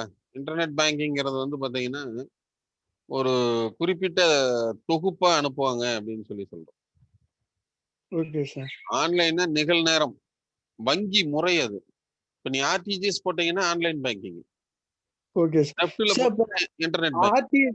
ஆர்டிஜிஎஸ்னா இந்த கூகுள் பே, இந்த பேடிஎம் இதெல்லாம் அதுக்குள்ள அடங்குறதா சார்? அது வந்து simple payment bank. Simple payment. அதுக்கு ஓகே சார். சம்பந்தம் கிடையாது. நீங்க பெரிய அக்கௌண்ட் டிரான்ஸ்ஃபர் பண்றீங்க பாத்தீங்களா, உங்க ஓகே அக்கௌண்ட்ல இருந்து நம்ம அக்கௌண்ட்ல இருந்து இன்னொரு அக்கௌண்ட்டுக்கு டிரான்ஸ்ஃபர் பண்றது. நீங்க கூகுள் பே இதெல்லாம் பாத்தீங்கன்னா அக்கௌண்ட் டிரான்ஸ்ஃபர் பண்ண மாட்டீங்க. எதுக்காவது ஒரு பணம் கட்டுறது, உங்க அக்கௌண்ட்ல இருந்து பணத்தை கட்டுறது, அல்லது ஒரு டெலிபோன் பில் கட்டுறது, அல்லது வந்து வந்து உங்களுக்கு இபி பில் கட்டுறதுக்கு, இந்த மாதிரி சின்ன அது ஒரு வால்ட்னு சொல்லுவாங்க, அந்த இதுல இருந்து பணம் தள்ளி விடுறது, அவ்வளவுதான். இப்ப பேடிஎம் மத்த அந்த மேல சொன்ன பாத்தீங்களா, சின்ன Airtel payment bank, Airtel, IPP எல்லாம் பாத்தீங்கன்னா ஒரு குறிப்பிட்ட 10,000 15,000 மட்டும்தான் அந்த அக்கௌண்ட்ல வச்சுக்க முடியும், டிரான்ஸ்ஃபர் ஆகும். ஓகே அந்த பணம் முடிஞ்சதுன்னா தான் அடுத்தது நீ மறுபடியும் அதுல கொண்டு வர முடியும். Okay sir. ஆனா இது வந்து பாத்தீங்கன்னா அக்கௌண்ட் டிரான்ஸ்ஃபர் டைரக்டா ஆர்டிஜிஎஸ், அது இன்டர்நெட் பேங்கிங் இருந்தா மட்டும்தான் பண்ண முடியும். Okay sir. Okay sir. நீங்க இந்த பேங்க்ல இருந்தீங்கன்னா அவங்க மேக்சிமம் வந்து பாத்தீங்கன்னா எனக்கு நீங்க ஆன்லைன் பேங்கிங் யூஸ் பண்ணுங்க, உங்களுக்கு ஒரு கோட் வேர்டு பாஸ்வேர்டு கொடுத்துறோம்னு சொல்லுவாங்க பாத்தீங்களா, அந்த மாதிரி இருக்கிறது. Okay sir. Okay sir. Thank you sir. Okay okay. வேற ஏதாவது டவுட் இருக்கா?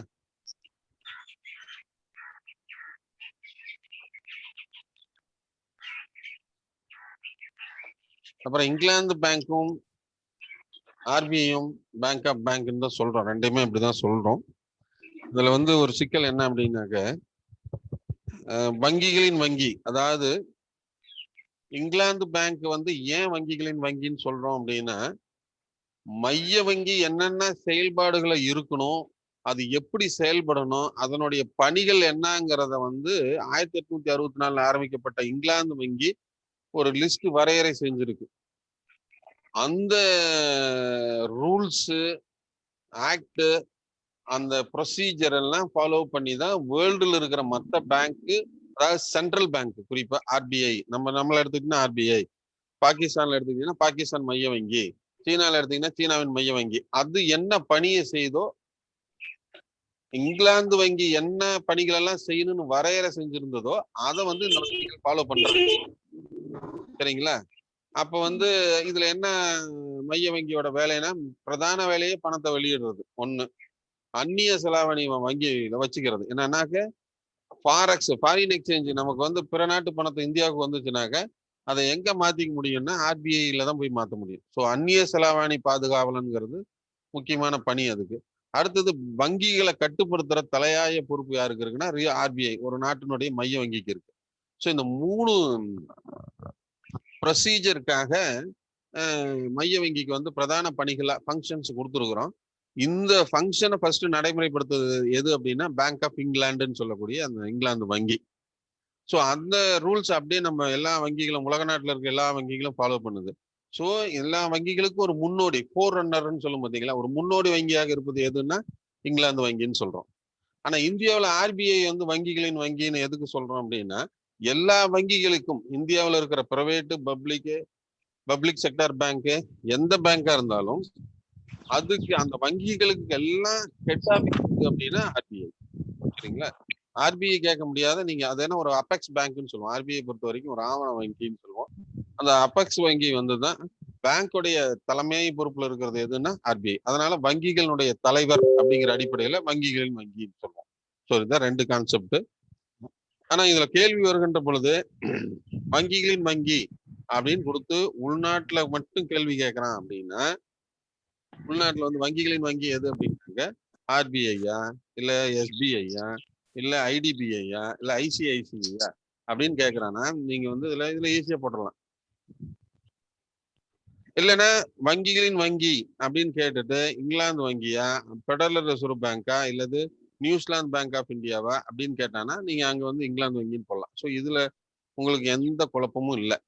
ரெண்டையும் கொடுத்துட்டானா என்ன கேள்வி அப்படின்னு பார்க்கணும். அதுல மத்த 2 ஆப்ஷன் எப்படி கொடுத்துருக்குறான்னு பார்க்கணும்.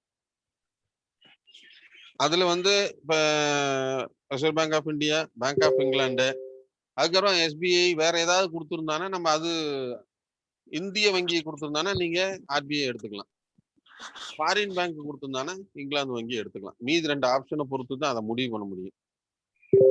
அப்படி இருந்தாலும் பிரச்சனை இல்லை. ஏன் பி எது போட்டாலும் சரின்னு கூட கொடுத்துருவாங்க. ஏன்னா சில இதுல கொஸ்டினுக்கு வந்து அந்த மாதிரி கொடுத்துருவாங்க. நீங்க ரைட்டா இப்ப ஏ கிளிக் பண்ணிட்டு வந்துட்டீங்க ஆர்பிஐ அப்படின்னு கிளிக் பண்ணிட்டேன் அப்படின்னா கூட உங்களுக்கு மார்க் கிடைக்கும், மாறாது. இங்கிலாந்து வங்கியை கிளிக் பண்ணாலும் மார்க் கிடைக்கும், மாறாது. ஏஎன்சி எய்தரா ஏ அல்லது சி அப்படிங்கிற மாதிரி கொண்டு வந்துருவாங்க. அதை தவிர வேற ஏதாவது கிளிக் பண்ணியிருந்தீங்கன்னா உங்களுக்கு மார்க் கிடைக்காது.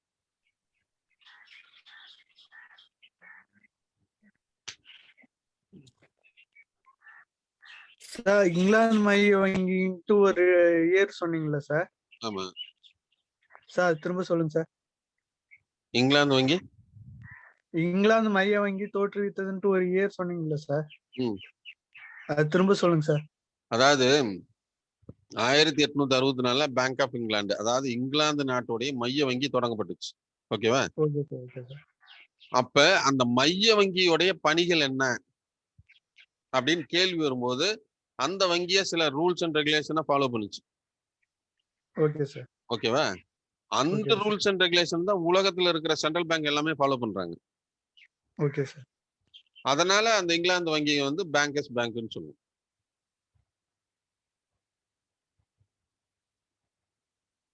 புரியுதுங்களா? இந்தியாவை பொறுத்த வரைக்கும் ஆர்பிஐ எல்லா பேங்க்கு ஹெட், அதனால அதை வங்கின்னு சொல்லுவோம்.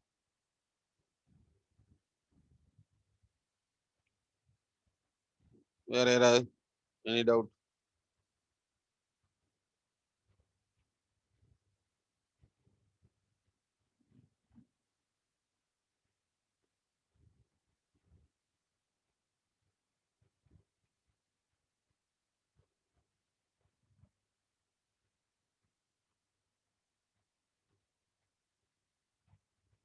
வேற ஏதாவது டவுட் இருக்குங்களா?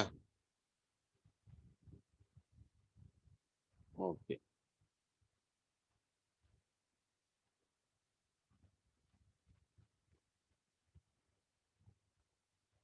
அடுத்தது உள்கட்டமைப்பு.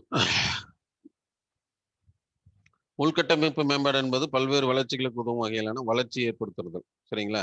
உள்கட்டமைப்பு இதுல 2 கொடுத்துருக்கோம். ஒன்று பொருளாதார கட்டமைப்பு, இன்னொன்று சமூக கட்டமைப்புன்னு சொல்லியிருக்கோம். உள்கட்டமைப்புனா நீங்க எதுவும் குழம்பாதீங்க. அதாவது மனிதன் வாழ்வதற்கு ஏற்ற வகையில அனைத்து வசதிகளையும் செய்து தருவதுதான் உள்கட்டமைப்புன்னு சொல்லுவோம். சரிங்களா? இப்ப மனிதன் ஒரு இடத்துல குடியிருக்கானா உனக்கு என்ன தேவை? தண்ணீர், அடுத்தது ரோடு, அதுக்கடுத்து போக்குவரத்து வசதி, அதுக்கு அடுத்தது கல்வி, அதுக்கப்புறம் சுகாதாரம், அதுக்கப்புறம் தொலைத்தொடர்பு, மின்சாரம். ஸோ இந்த மாதிரி வசதிகளை அந்த மக்களுக்கு செஞ்சு தர்றதுக்கு பேரு தான் உள்கட்டமைப்பு.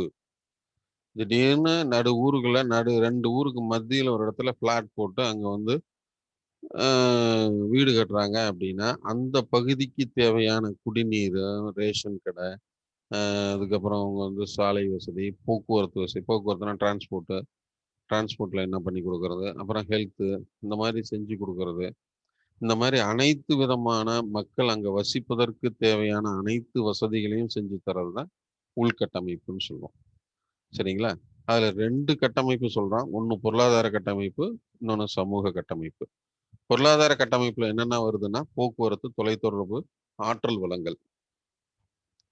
ஆற்றல்னா மின்சாரம், அந்த மாதிரி ஆற்றல் வளங்கள். நீர் கூட ஆற்றல் வளம் தான்.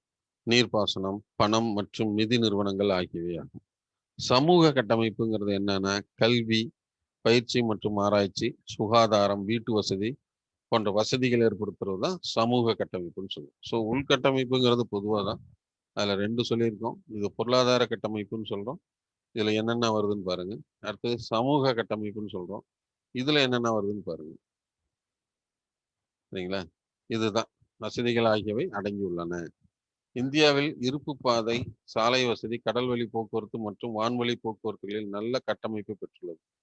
இந்தியா இருப்பு பாதை, சாலை வசதி, கடல்வழி போக்குவரத்து மற்றும் வான்வழி போக்குவரத்தில் நல்ல கட்டமைப்பு பெற்றுள்ளது.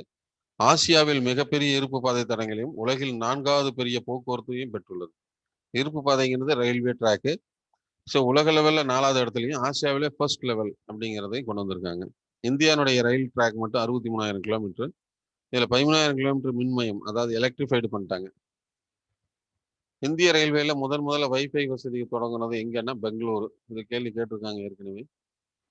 உள்நாட்டு விமான சேவைகளை ஏர் இந்தியா, இந்தியன் ஏர்லைன்ஸ் என்று மற்றும் பன்னாட்டு விமான சேவைகளை ஏர் இந்தியன் நிறுவனமும் இந்தியாவில் விமான சேவையை வழங்கி வந்தன.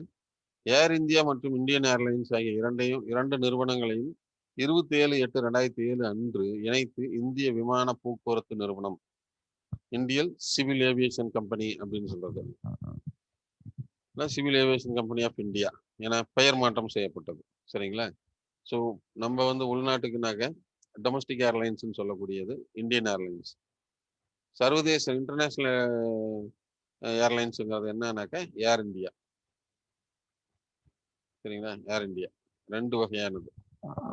ஸோ இந்தியன் ஏர்லைன்ஸ், ஏர் இந்தியா அப்படின்னு சொல்றது. டொமஸ்டிக்னாக்க இப்போ நம்ம உள்நாட்டில் இங்கேருந்து ராஜஸ்தான் போகலாம், மும்பை போகிறோம், கொல்கத்தா போகிறோம், அது டொமஸ்டிக் ஏர்லைன்ஸு. வெளியிலன்னா Singapore, Malaysia, Saudi Arabia, America, England, இப்படி வெளிநாட்டுக்கு போனோம்னா அது ஏர் இந்தியான்னு சொல்லுவோம். அது 2ஐயும் இணைச்சு இந்திய விமான போக்குவரத்து நிறுவனம்னு புதுசாக 2007 தொடங்கப்பட்டது. பெரிய சிறு துறைமுகங்கள் மேம்படுத்த தேசிய துறைமுக வாரியம் 1950 நிறுவப்பட்டது. அப்படி பார்த்தீங்கன்னா இந்தியாவில் மொத்தம் 12 துறைமுகங்கள் இருக்கு. அதில் கிழக்கு, மேற்கு, அரபிக்கடல்ல இருக்கு, இந்திய பெருங்கடல்ல இருக்கு, வங்காள விரிகுடாவில் என்னென்ன இருக்குங்கிறது ஜாகிரபியில் உங்களுக்கு சொல்லியிருப்பாங்க. நம் நாட்டு கல்விக் கொள்கைகளையும் திட்டங்களையும் தீட்டி நடைமுறைப்படுத்துவது மனிதவள மேம்பாட்டுத்துறை அமைச்சகம். சரிங்களா? கல்வி முன்னெல்லாம் கல்வித்துறை அமைச்சர் தான் சொன்னாங்க. எது? மத்திய மனிதவள மேம்பாட்டுத்துறை அமைச்சர் அப்படின்னு வர்ற இடத்துல கல்வித்துறை அமைச்சர் தான் முன்ன சொல்லிட்டு இருந்தாங்க. அதுக்கப்புறம் 92, 93 தான் அது ஹியூமன் ரிசோர்ஸா கொண்டு வந்தாங்க. மனிதவள மேம்பாடு.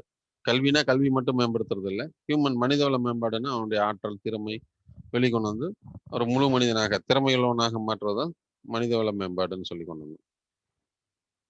1976 ஆண்டு வரை மாநில அரசின் பொறுப்பில் இருந்த கல்வி அதன் பிறகு பொது பட்டியலில் உள்ளது. 76 வரைக்கும் அது எதுல இருந்துச்சு அப்படின்னாக்க கல்வி மாநில பட்டியல்ல இருந்துச்சு. அப்புறம் பொது பட்டியலுக்கு போயிடுச்சு.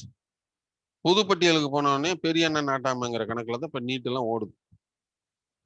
இப்ப பொது பட்டியலில் வந்ததுனால மத்திய அரசு என்ன சொல்றாங்களோ சட்டம் அப்படிதான் வருது. மத்திய அரசு என்ன சொல்லுதோ அவங்க அதுபடிதான் செயல்படுத்துறாங்க. அதனால மாநில அரசு பாத்தீங்கன்னா நீட்டு எதுக்குறாங்க, இருந்தாலும் மத்திய அரசு வளைஞ்சு கொடுக்காம தடுமாறுது. இந்திய கல்வி முறை அடிப்படையில் 6 நிலைகளை நம்ம வச்சிருக்கோம். ஒன்று குழந்தை கல்வி, nursery school, elementary school, secondary school, higher secondary school. 4 நிலை. எப்படின்னா ஃபர்ஸ்ட் நர்சரி அங்கன்வாடியில் வரும், அடுத்தது எலிமெண்டரி 5வது வரைக்கும், இடைநிலை கல்வினா 10வது வரைக்கும், அதான் பார்த்தீங்கன்னா SSLC, secondary school leaving certificate, எஸ்எஸ்எல்சிங்கிறது 10th சொல்லுவோம். எஸ்எஸ்எல்சி அப்படின்னு சொல்றது 10th. அதுதான் செகண்டரி அப்படிங்கிறது தான் இடைநிலை கல்வி. சரிங்களா? இடைநிலை கல்வி அப்படின்னு சொல்லுவோம். அதுக்கு அடுத்தது மேல்நிலை கல்விங்கிறது தான் ஹையர் செகண்டரி. இது செகண்டரி ஸ்கூல் அப்படிங்கிறது இடைநிலை கல்வி, ஹையர் செகண்டரினா மேல்நிலை கல்வி. 4 வந்துருச்சா? இது 12வது வரைக்கும், இது 10, இதை பார்த்தீங்கன்னா 12.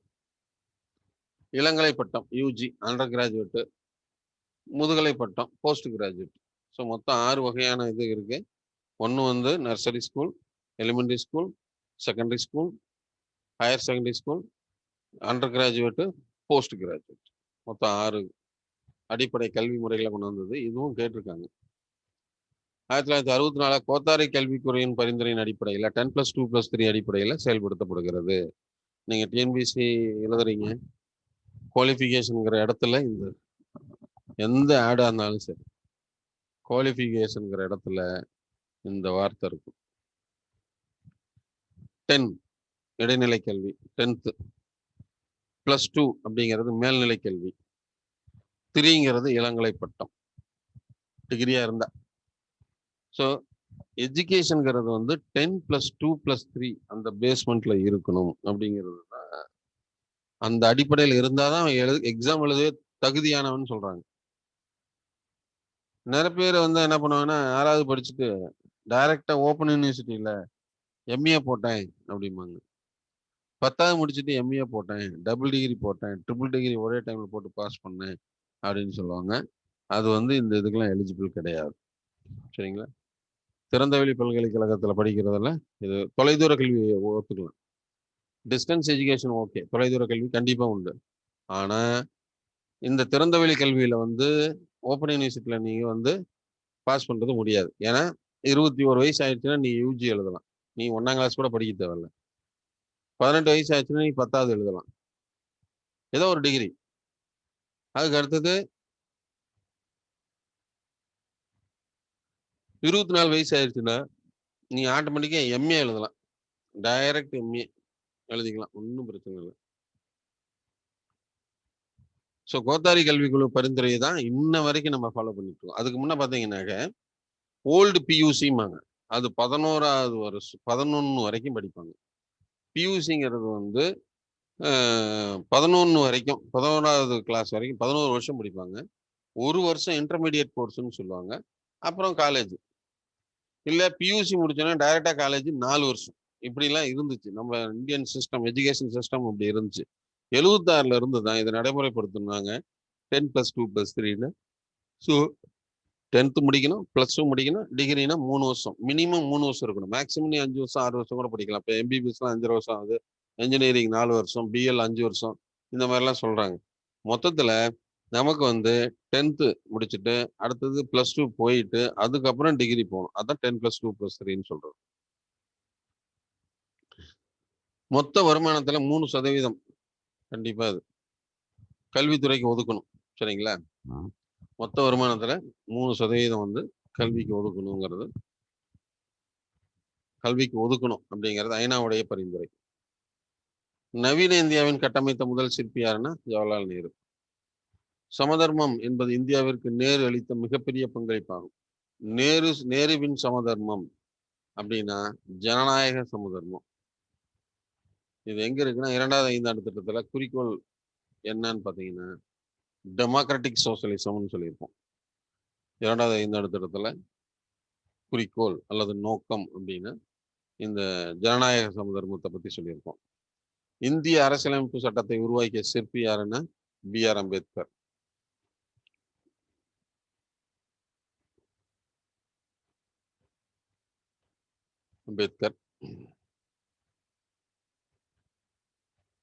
பழங்கால இந்திய வர்த்தகம் மற்றும் ரூபாயின் பிரச்சனைகள், அதன் தோற்றம், தீர்வும் ஆகிய நூல்களை எழுதியவர் யாருன்னா அம்பேத்கர். தார்மீக மதிப்புகளை புறந்தள்ளும் பொருளாதாரம் உண்மையற்றது என கூறியவர் காந்தியடிகள். இயந்திரங்களை பெரிய பாவம் என குறிப்பிட்டவர் காந்தியடிகள். கிராமங்கள் தன்னிறைவு பெற்றதாக இருக்க கிராம சர்வோதயா பற்றி காந்திஜி குறிப்பிட்டுள்ளார். சர்வோதயா அப்படிங்கிறது என்னன்னா தன்னிறைவுன்னு சொல்றது, சுயராஜ்யம் அப்படின்னு சொல்றது. கிராம தன்னிறைவு பெற்றதாக இருக்க கிராம சர்வோதயா பற்றி காந்திஜி குறிப்பிட்டுள்ளார். இந்தியா குடிகாரர்களின் நாடாக இருப்பதை விட ஏழை நாடாக இருப்பதை மேல் என காந்திஜி குறிப்பிட்டுள்ளார். இதுவும் இந்த கொட்டேஷன் ஞாபகம் வச்சுக்கோங்க. இந்தியா குடிகாரர்கள் நாடாக இருப்பதை விட ஏழை நாடாக இருப்பதை மேல். இயந்திரங்கள் பெரிய பாவம் என குறிப்பிட்டவர். கிராமங்கள் கிராம சுவராஜ்ய சர்வோதயா பற்றி குறிப்பிட்டவர் யாரு அப்படின்லாம் சொல்லுங்க கேட்டாங்கன்னா காந்திஜி. இது 11th புக்ல இருக்கு, ஃபர்ஸ்ட் லெசன், அதாவது 7வது லெசன்ல இருக்கு. அது ஜோசப் செல்லதுரை. ஜேசி குமரப்பான்னு சொல்லுவோம். தமிழ்நாட்டில் தஞ்சாவூரில் 1892 பிறந்தார்.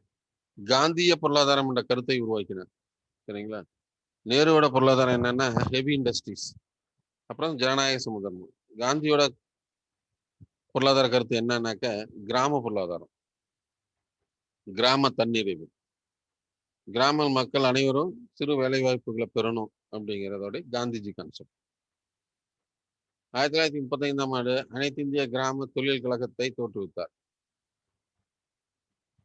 வரலாற்று ஆசிரியர் ராமச்சந்திர குஹா இவரை குமரப்பாவை பச்சை காந்தி என அழைத்தார். ஏன்னா சுற்றுச்சூழல் ஆர்வம் உள்ளவர்.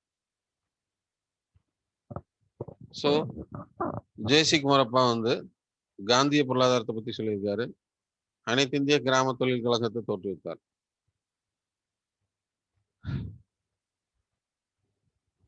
அதுக்கடுத்து இந்தியாவின் அறிவியல் முறைப்படி தேசிய வருமானத்தை கணக்கிட்டவர் யாருன்னா BKRV Rao. First national income வந்து ஒரு சயின்டிபிக்கா கால்குலேஷன் போட்டது யாருன்னா VK ராவ். இவர் கீன்ஸோடைய மாணவர்.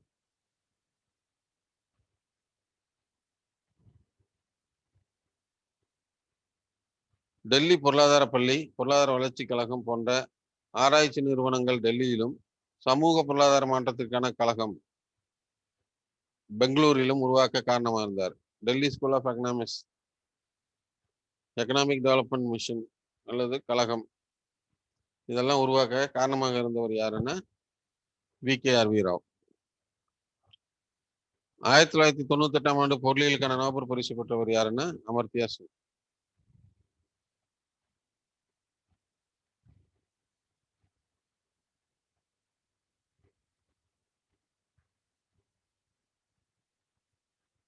அடுத்தது இதெல்லாம் மிஸ்லன்ஸ் மாதிரி மொத்த மகிழ்ச்சி குறியீடு அப்படின்னு சொல்றது யாரு? கருத்தை முதல்ல கூறியவர் ஜிங்மே சிங் வாங்சு அப்படிங்கிறவர். ஜூலை 18, 2008 பூட்டான் அரசு முக்கிய குறிக்கோளாக அறிமுகப்படுத்தியது.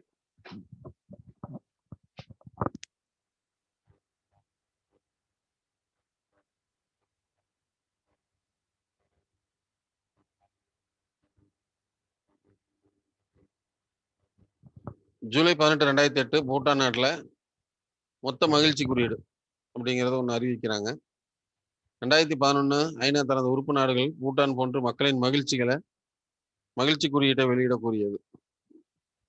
அதுக்கு என்னென்ன குறியீடுகள்னா நீடித்த சமமான பொருளாதார வளர்ச்சி, சுற்றுச்சூழல் பாதுகாப்பு, கலாச்சார மேம்பாடு, சிறந்த நிர்வாகம், இதெல்லாம் இது கடைபிடிச்சீங்கன்னா மொத்த மகிழ்ச்சி குறியீடு தானாக வரும் அப்படிங்கிறது தான் அவர் சொன்னது. அது ஐநா வந்து தன்னுடைய நாடுகளுக்கு வந்து உறுப்பு நாடுகளுக்கு இந்த இந்த சஸ்டைனபிள் டெவலப்மெண்ட்டு, அப்புறம் வந்து என்விரான்மெண்ட் ப்ரொடெக்ஷன், இது கலாச்சார மேம்பாடு, கல்ச்சர் டெவலப்மெண்ட்டு, அடுத்தது சிறந்த நிர்வாகம், குட் கவர்னன்ஸ், இதெல்லாம் இருக்கணும். இந்த குறியீடுகள் இருந்ததுன்னா அந்த நாட்டில் மகிழ்ச்சி நிறையா இருக்கும் அப்படிங்கிறது அவருடைய கருத்து. யாரு? ஜிங்மே சிங் வாங்சு. அது சரியா இருக்குது அப்படின்னு சொல்லி ஐநா தன்னுடைய உறுப்பினர் நாடுகளுக்கு இந்த இதை ஃபாலோ பண்ணுங்க அப்படின்னு சொல்லி அறிவுரை வழங்கியிருக்கு. அடுத்து வாழ்க்கை தர குறியீட்டு எண், பிசிக்கல் குவாலிட்டி லைஃப் இண்டெக்ஸ். குறியீட்டை உருவாக்கியவர் யாருன்னா மோரிஸ். குறியீடுகள் என்னென்ன அப்படின்னா பேராமீட்டர், எதை வச்சு கணக்கிடுறது, அதை தான் குறியீடுகள்னு சொல்லுவோம். எதிர்பார்ப்பு, ஆயுட்காலம், குழந்தை இறப்பு வீதம், எழுத்துறவு வீதம், இது 3 இருக்கணும். தரவரிசையில் முதலிடம் பெற்ற நாடு மோசமான செயல்பாடாகும். 100ஆம் இடம் பெற்ற நாடு சிறப்பான நாடு எனும் குறியீடு வழங்கப்படுகிறது. சரிங்களா? மற்ற தரவரிசையெல்லாம் நம்பர் 1ன்னா பெஸ்ட் அப்படின்னு சொல்லுவோம். இதுல நம்பர் 1 அப்படின்னு வந்துச்சுனாக்க அது ஒர்ஸ்ட் கண்ட்ரி அப்படிங்கிறத கொண்டு வரணும். அதாவது தலைகீழ் மாற்றம் அது மற்ற குறியீடுகளுக்கும் இருக்கும். சரிங்களா?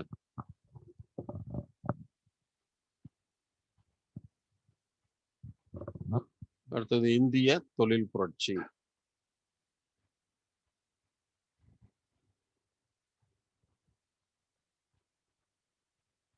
இது நம்ம நடத்திட்டோமா?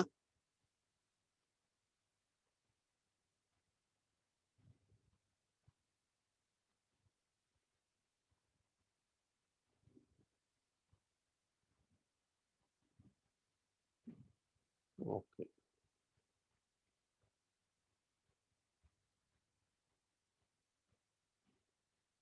வேளாண்மை போன்று இதுவும் ஒரு புரட்சி, அதாவது தொழில் புரட்சி அப்படின்னு சொல்றது.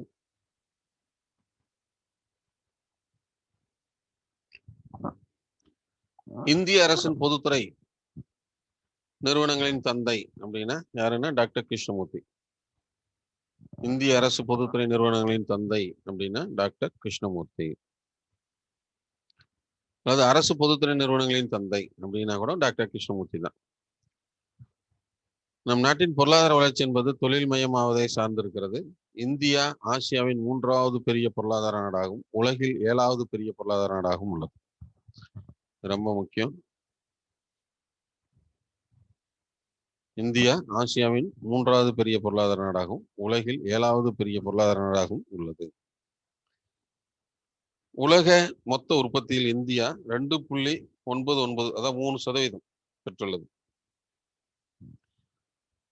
மொத்த உற்பத்தியில 3%, மொத்தம் வாங்கும் சக்தியிலையும் 3வது இடத்தை பெற்றுள்ளது. பர்ச்சேசிங் பவர், வாங்கும் சக்தி. அப்ப வருமானம் இருந்தா தான் நம்ம பொருளை வாங்க முடியும். அதான் வாங்கும் சக்தின்னு சொல்றோம். முதல் தொழில் கொள்கை.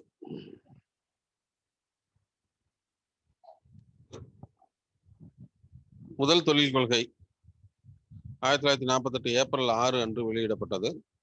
இந்தியாவின் முதல் தொழில் கொள்கையை அப்போதைய தொழில்துறை அமைச்சர் ஷியாம் பிரசாத் முகர்ஜி, எஸ்பி முகர்ஜி, ஷியாம் பிரசாத் முகர்ஜி கலப்பு பொருளாதார அடிப்படையில் வெளியிட்டார். ஸோ முதல் தொழில் கொள்கை கலப்பு பொருளாதார அடிப்படையில் 1948ஆம் ஆண்டு வெளியிடப்படுகிறது. ஒன்று மத்திய அரசு முற்றுரிமை பெற்ற தொழில், 3 வகை. அதில் ஒன்று மத்திய அரசு முற்றுரிமை பெற்ற தொழில், மாநில அரசு முற்றுரிமை பெற்ற தொழில், தனியார் தொழில். இதில் கூட்டுறவு தொழிலும் கணக்கில் வச்சுக்கலாம். மத்திய அரசுக்குன்னா அதுக்கு தனியான தொழில்கள், பிராணவம், விண்வெளி, அணு ஆயுதம். மாநில அரசுனாக்க நிலக்கரி, இரும்பு, தானியங்கி தொழில், சர்க்கரை தொழில், பருத்தி தொழில், இதெல்லாமே. அடுத்து தனியார் தொழில்கள். ஸோ இது 3 வகையா நம்ம அப்பயே பிரிச்சுட்டாங்க. சரிங்களா? ஸோ முதல் தொழில் கொள்கைனா 1948 வெளியிட்டவர் ஷியாம் பிரசாத் முகர்ஜி.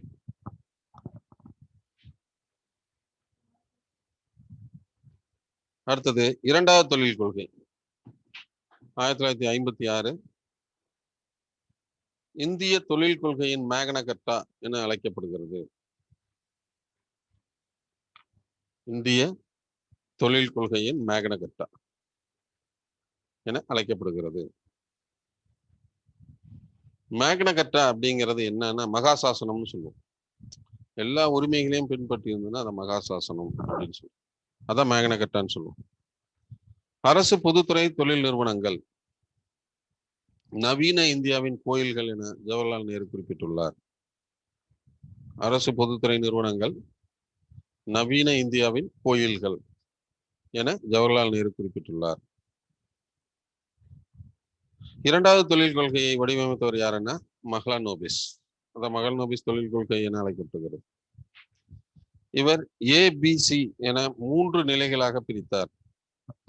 ஏனா மத்திய அரசு தொழில்கள், பீனா மாநில அரசு தொழில்கள், சீனா தனியார் துறை தொழில்கள். அதேதான் அவர் மத்திய முற்றுரிமை பெற்ற தொழில், இவங்க மாநில முற்றுரிமை பெற்ற தொழில், தனியார் கூட்டுறவு தொழில்கள் அப்படின்னு இருந்துச்சு. இதுல அவங்க மத்திய அரசு தொழில்கள், மாநில அரசு தொழில்கள் தனியா பிரிச்சிருக்காரு. அவ்வளவுதான். ஸோ இந்த 2 தொழில் கொள்கை தான் அடிப்படையில வலுவானது. ஒன்று முதல் தொழில் கொள்கை, 2வது தொழில் கொள்கை அப்படின்னு சொல்லக்கூடியது. அதுக்கப்புறம் 1969ஆம் ஆண்டு தொழில் உரிமை பற்றி ஆராய்வதற்காக கொண்டு வரப்பட்ட கொள்கை தான் 69ஆம் ஆண்டு தொழில் கொள்கைன்னு சொல்லுவோம். அப்பெல்லாம் லைசன்ஸ் இருக்கணும். ஒரு இண்டஸ்ட்ரி தொடங்குறோம்னா கண்டிப்பா லைசன்ஸ் வாங்கணும். குறிப்பிட்ட அந்த மொனோபொலிஸ்டிக் எம்ஆர்டிபி சட்டம்னு சொல்லுவோம். அந்த சட்டம் நடைமுறைப்படுத்தியிருப்பாங்க. அப்படின்னா எல்லா விஷயத்தையும் ஒரு தொழிலதிபர் கையில சிக்கிடக்கூடாதுங்கிறதுக்காக அவங்களுக்கு கட்டுப்பாடு விதிச்சிருப்பாங்க.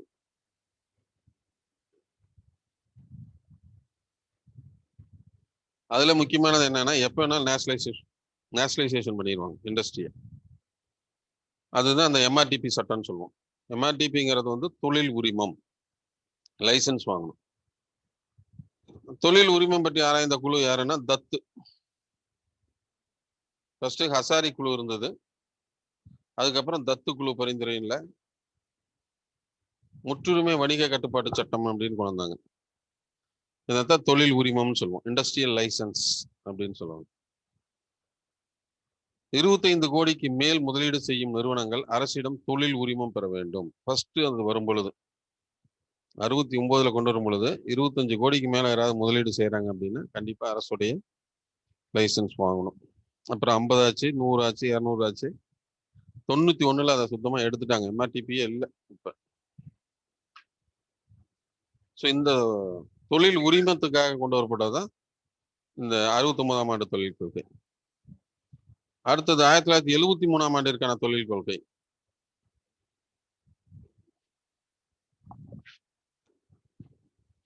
73ஆம் ஆண்டுக்கு தொழில் கொள்கை அப்படிங்கிறது என்னன்னா, பன்னாட்டு நிறுவனங்கள் வந்து இந்தியாவில் அனுமதிக்கப்பட்டது.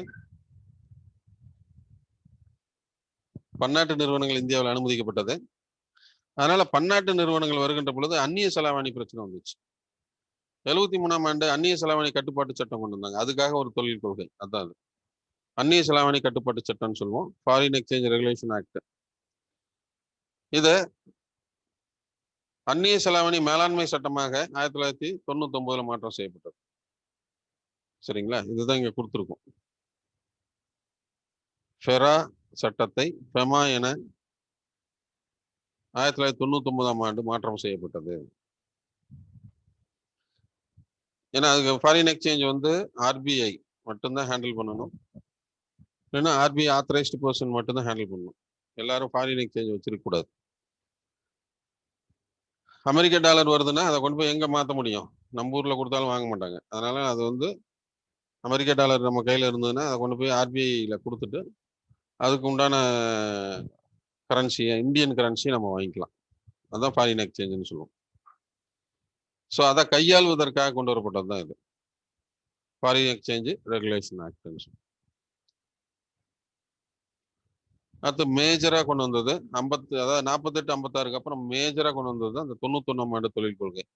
இந்த தொழில் கொள்கையில மிக ஈஸியா ஒரு கேள்வி கேட்கணும்னா, இந்த 1991ஆம் ஆண்டு புதிய தொழில் கொள்கை இதை பத்தி தான் கேட்பாங்க. இந்த புதிய தொழில் கொள்கை எந்த ஆண்டு நடைமுறைக்கு வந்ததுன்னு கேட்பாங்க. புதிய தொழில் கொள்கை எந்த ஆண்டுக்கு நடைமுறைக்கு வந்தது? 1991 ஜூலை 24. 1991 ஜூலை 24க்கு இந்த தொழில் கொள்கை நடைமுறைக்கு வந்தது. இன்ன வரைக்கும் அதை தான் நம்ம ஃபாலோ பண்ணிட்டு இருக்கிறோம். சரிங்களா, இந்த 91-24ங்கிறத ரொம்ப முக்கியம். ஜூலை 24 புதிய தொழில் கொள்கை அறிமுகப்படுத்தினார். அதுல என்ன குணம்னா, தனியார் மயம், தாராளமயம், உலகமயம். சரிங்களா, ஸோ இன்டர்நேஷனல் ட்ரேடு இந்தியாவில் எப்போ வேணாலும் யார் வேணாலும் பண்ணலாம். நாம போய் எந்த நாட்டில் எந்த நாடு வேணாலும் பண்ணலாம். தனியார் மயம், அரசு நிறுவனங்களை பொது உடைமை பங்கு விலகல் மூலியமா தனியார் மயமாக்குறது. தாராளமயம், யார் வேணாலும் வந்து எப்ப வேணாலும் தொழில் தொடங்கலாம், எந்த லைசன்ஸும் தேவையில்லை, உங்க இஷ்டம் தொழில் தொடங்கலாம் அப்படிங்கிறது தான் தாராளமயம். இந்த 3 கான்செப்டோட இந்தியாவுக்குள்ள நுழைஞ்சாங்க. தனியார் மயம் மனம் இல்லை, அரசு முதலீடுகளை தனியார் முதலீடாக மாற்றுது, அதான் டிஸ்இன்வெஸ்ட்மெண்ட்னு சொல்லுவோம். அது தாராளமயம், அரசு விதித்த கட்டுப்பாடுகளை விலக்கிக் கொள்ளுதல். உலகமயம், உள்நாட்டு பொருளாதாரத்தை உலக பொருளாதாரத்தோடு இணைத்தல். இதுல எம்ஆர்டிபி சட்டம் 69ல கொண்டு வரப்பட்ட அந்த தொழில் உரிம சட்டத்தை ரத்து செய்துவிட்டு போட்டி சட்டம் 2010ல போட்டி சட்டம் கொண்டு வரப்பட்டது. மேலும் போட்டி தொழிலின் காவல் நாய் என போட்டி சட்டத்தை அழைக்கின்றோம்.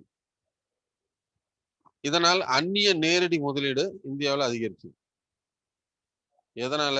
இந்த 3 நாள், தனியார் மயம், தாராளமயம், உலகமயம், எல்பிஜின்னு சொல்லுவோம். LPG, liberalisation, privatisation, globalisation. நீங்க கேஸ்ன்னு நினைச்சக்கூடாது. எல்பிஜி மாடல் அப்படின்னாக்க லிபரலைசேஷன், பிரைவேடைசேஷன், குளோபலைசேஷன். உரிமம் பெறும் 8 துறைகளை தவிர பிற துறைகளுக்கு விலக்களிக்கப்பட்டது. 8 இண்டஸ்ட்ரி தொடங்கினா மட்டும் நீங்க வந்து கண்டிப்பா என்ன வாங்கணும்? பெர்மிஷன் வாங்கணும், இல்லை லைசன்ஸ் வாங்கணும். அதில் என்னன்னா ஆல்கஹால் தயாரிப்பு, சிகரெட் தயாரிப்பு, மதிப்பூட்டப்பட்ட புகையிலை, டொபாக்கோ ஐட்டம்ஸு, மின்னணு பொருட்கள், பாதுகாப்பு தளவாடங்கள், வெடிபொருட்கள், தீப்பெட்டி தொழிற்சாலைகள். இந்த இதுக்கு மட்டும் நீங்க கம்பல்சரி பர்மிஷன் வாங்கணும், லைசன்ஸ் வாங்கணும், under the control of central கவர்மெண்ட்ல நீங்க இருக்கணும். இதுதான் மிக முக்கியமானது இதுல. சரிங்களா? ஸோ 91 தொழில் கொள்கை மிக முக்கியமானது. இந்த டாபிக்ல கேள்வி ஈஸியா கேட்கணும்னா இது ஒன்றும் கேட்டுரும்.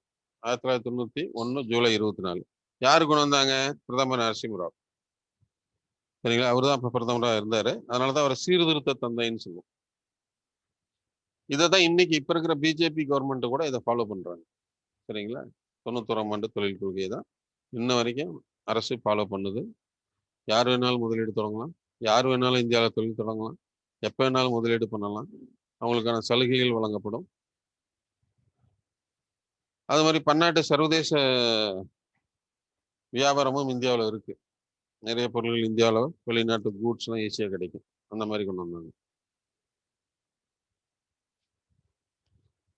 ஸோ இதோட போதும்.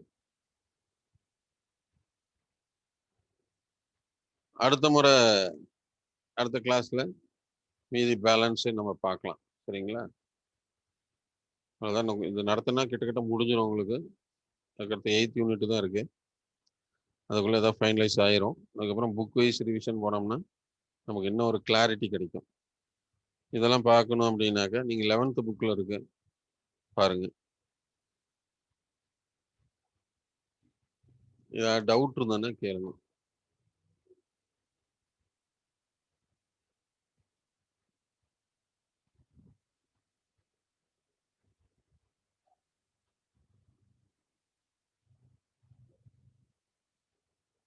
டவுட் எதுவும் இல்லையா?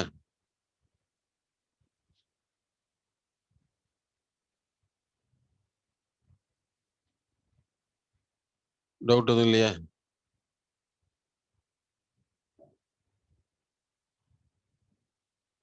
தாராளமா கேளுங்க.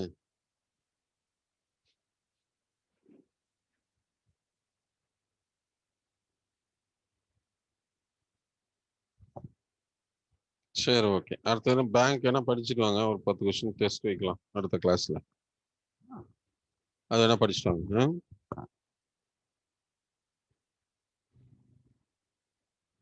அதான் பேங்க்ல படிச்சுட்டு வாங்க. அதில் அப்புறம் இந்த வாரம் 18ஆம் தேதி உங்களுக்கு எக்கனாமிக்ஸ் டெஸ்ட் இருக்கு. 12th புக்கில் கொடுத்துருக்கோம். என்ன தெரியுமோ அதில் பார்த்துட்டு வாங்க. இந்த இதில் முடிஞ்சதுன்னா டெஸ்ட் முடிஞ்சாட்டி 12th புக்கில் இருந்து நம்ம ரிவிஷன் போகலாம். புக்கில் என்னென்ன பார்க்கலாம், எப்படி படிக்கலாம் அப்படிங்கிறத டிஸ்கஸ் பண்ணலாம்.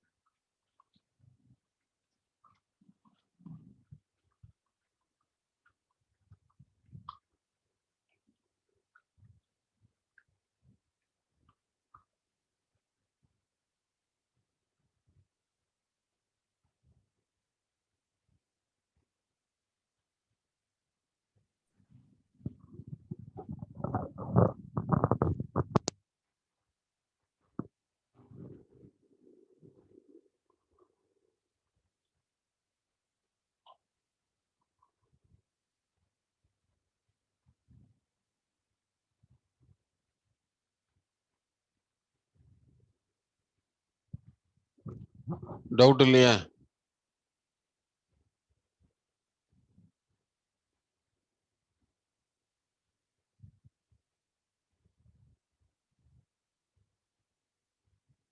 ஓகே.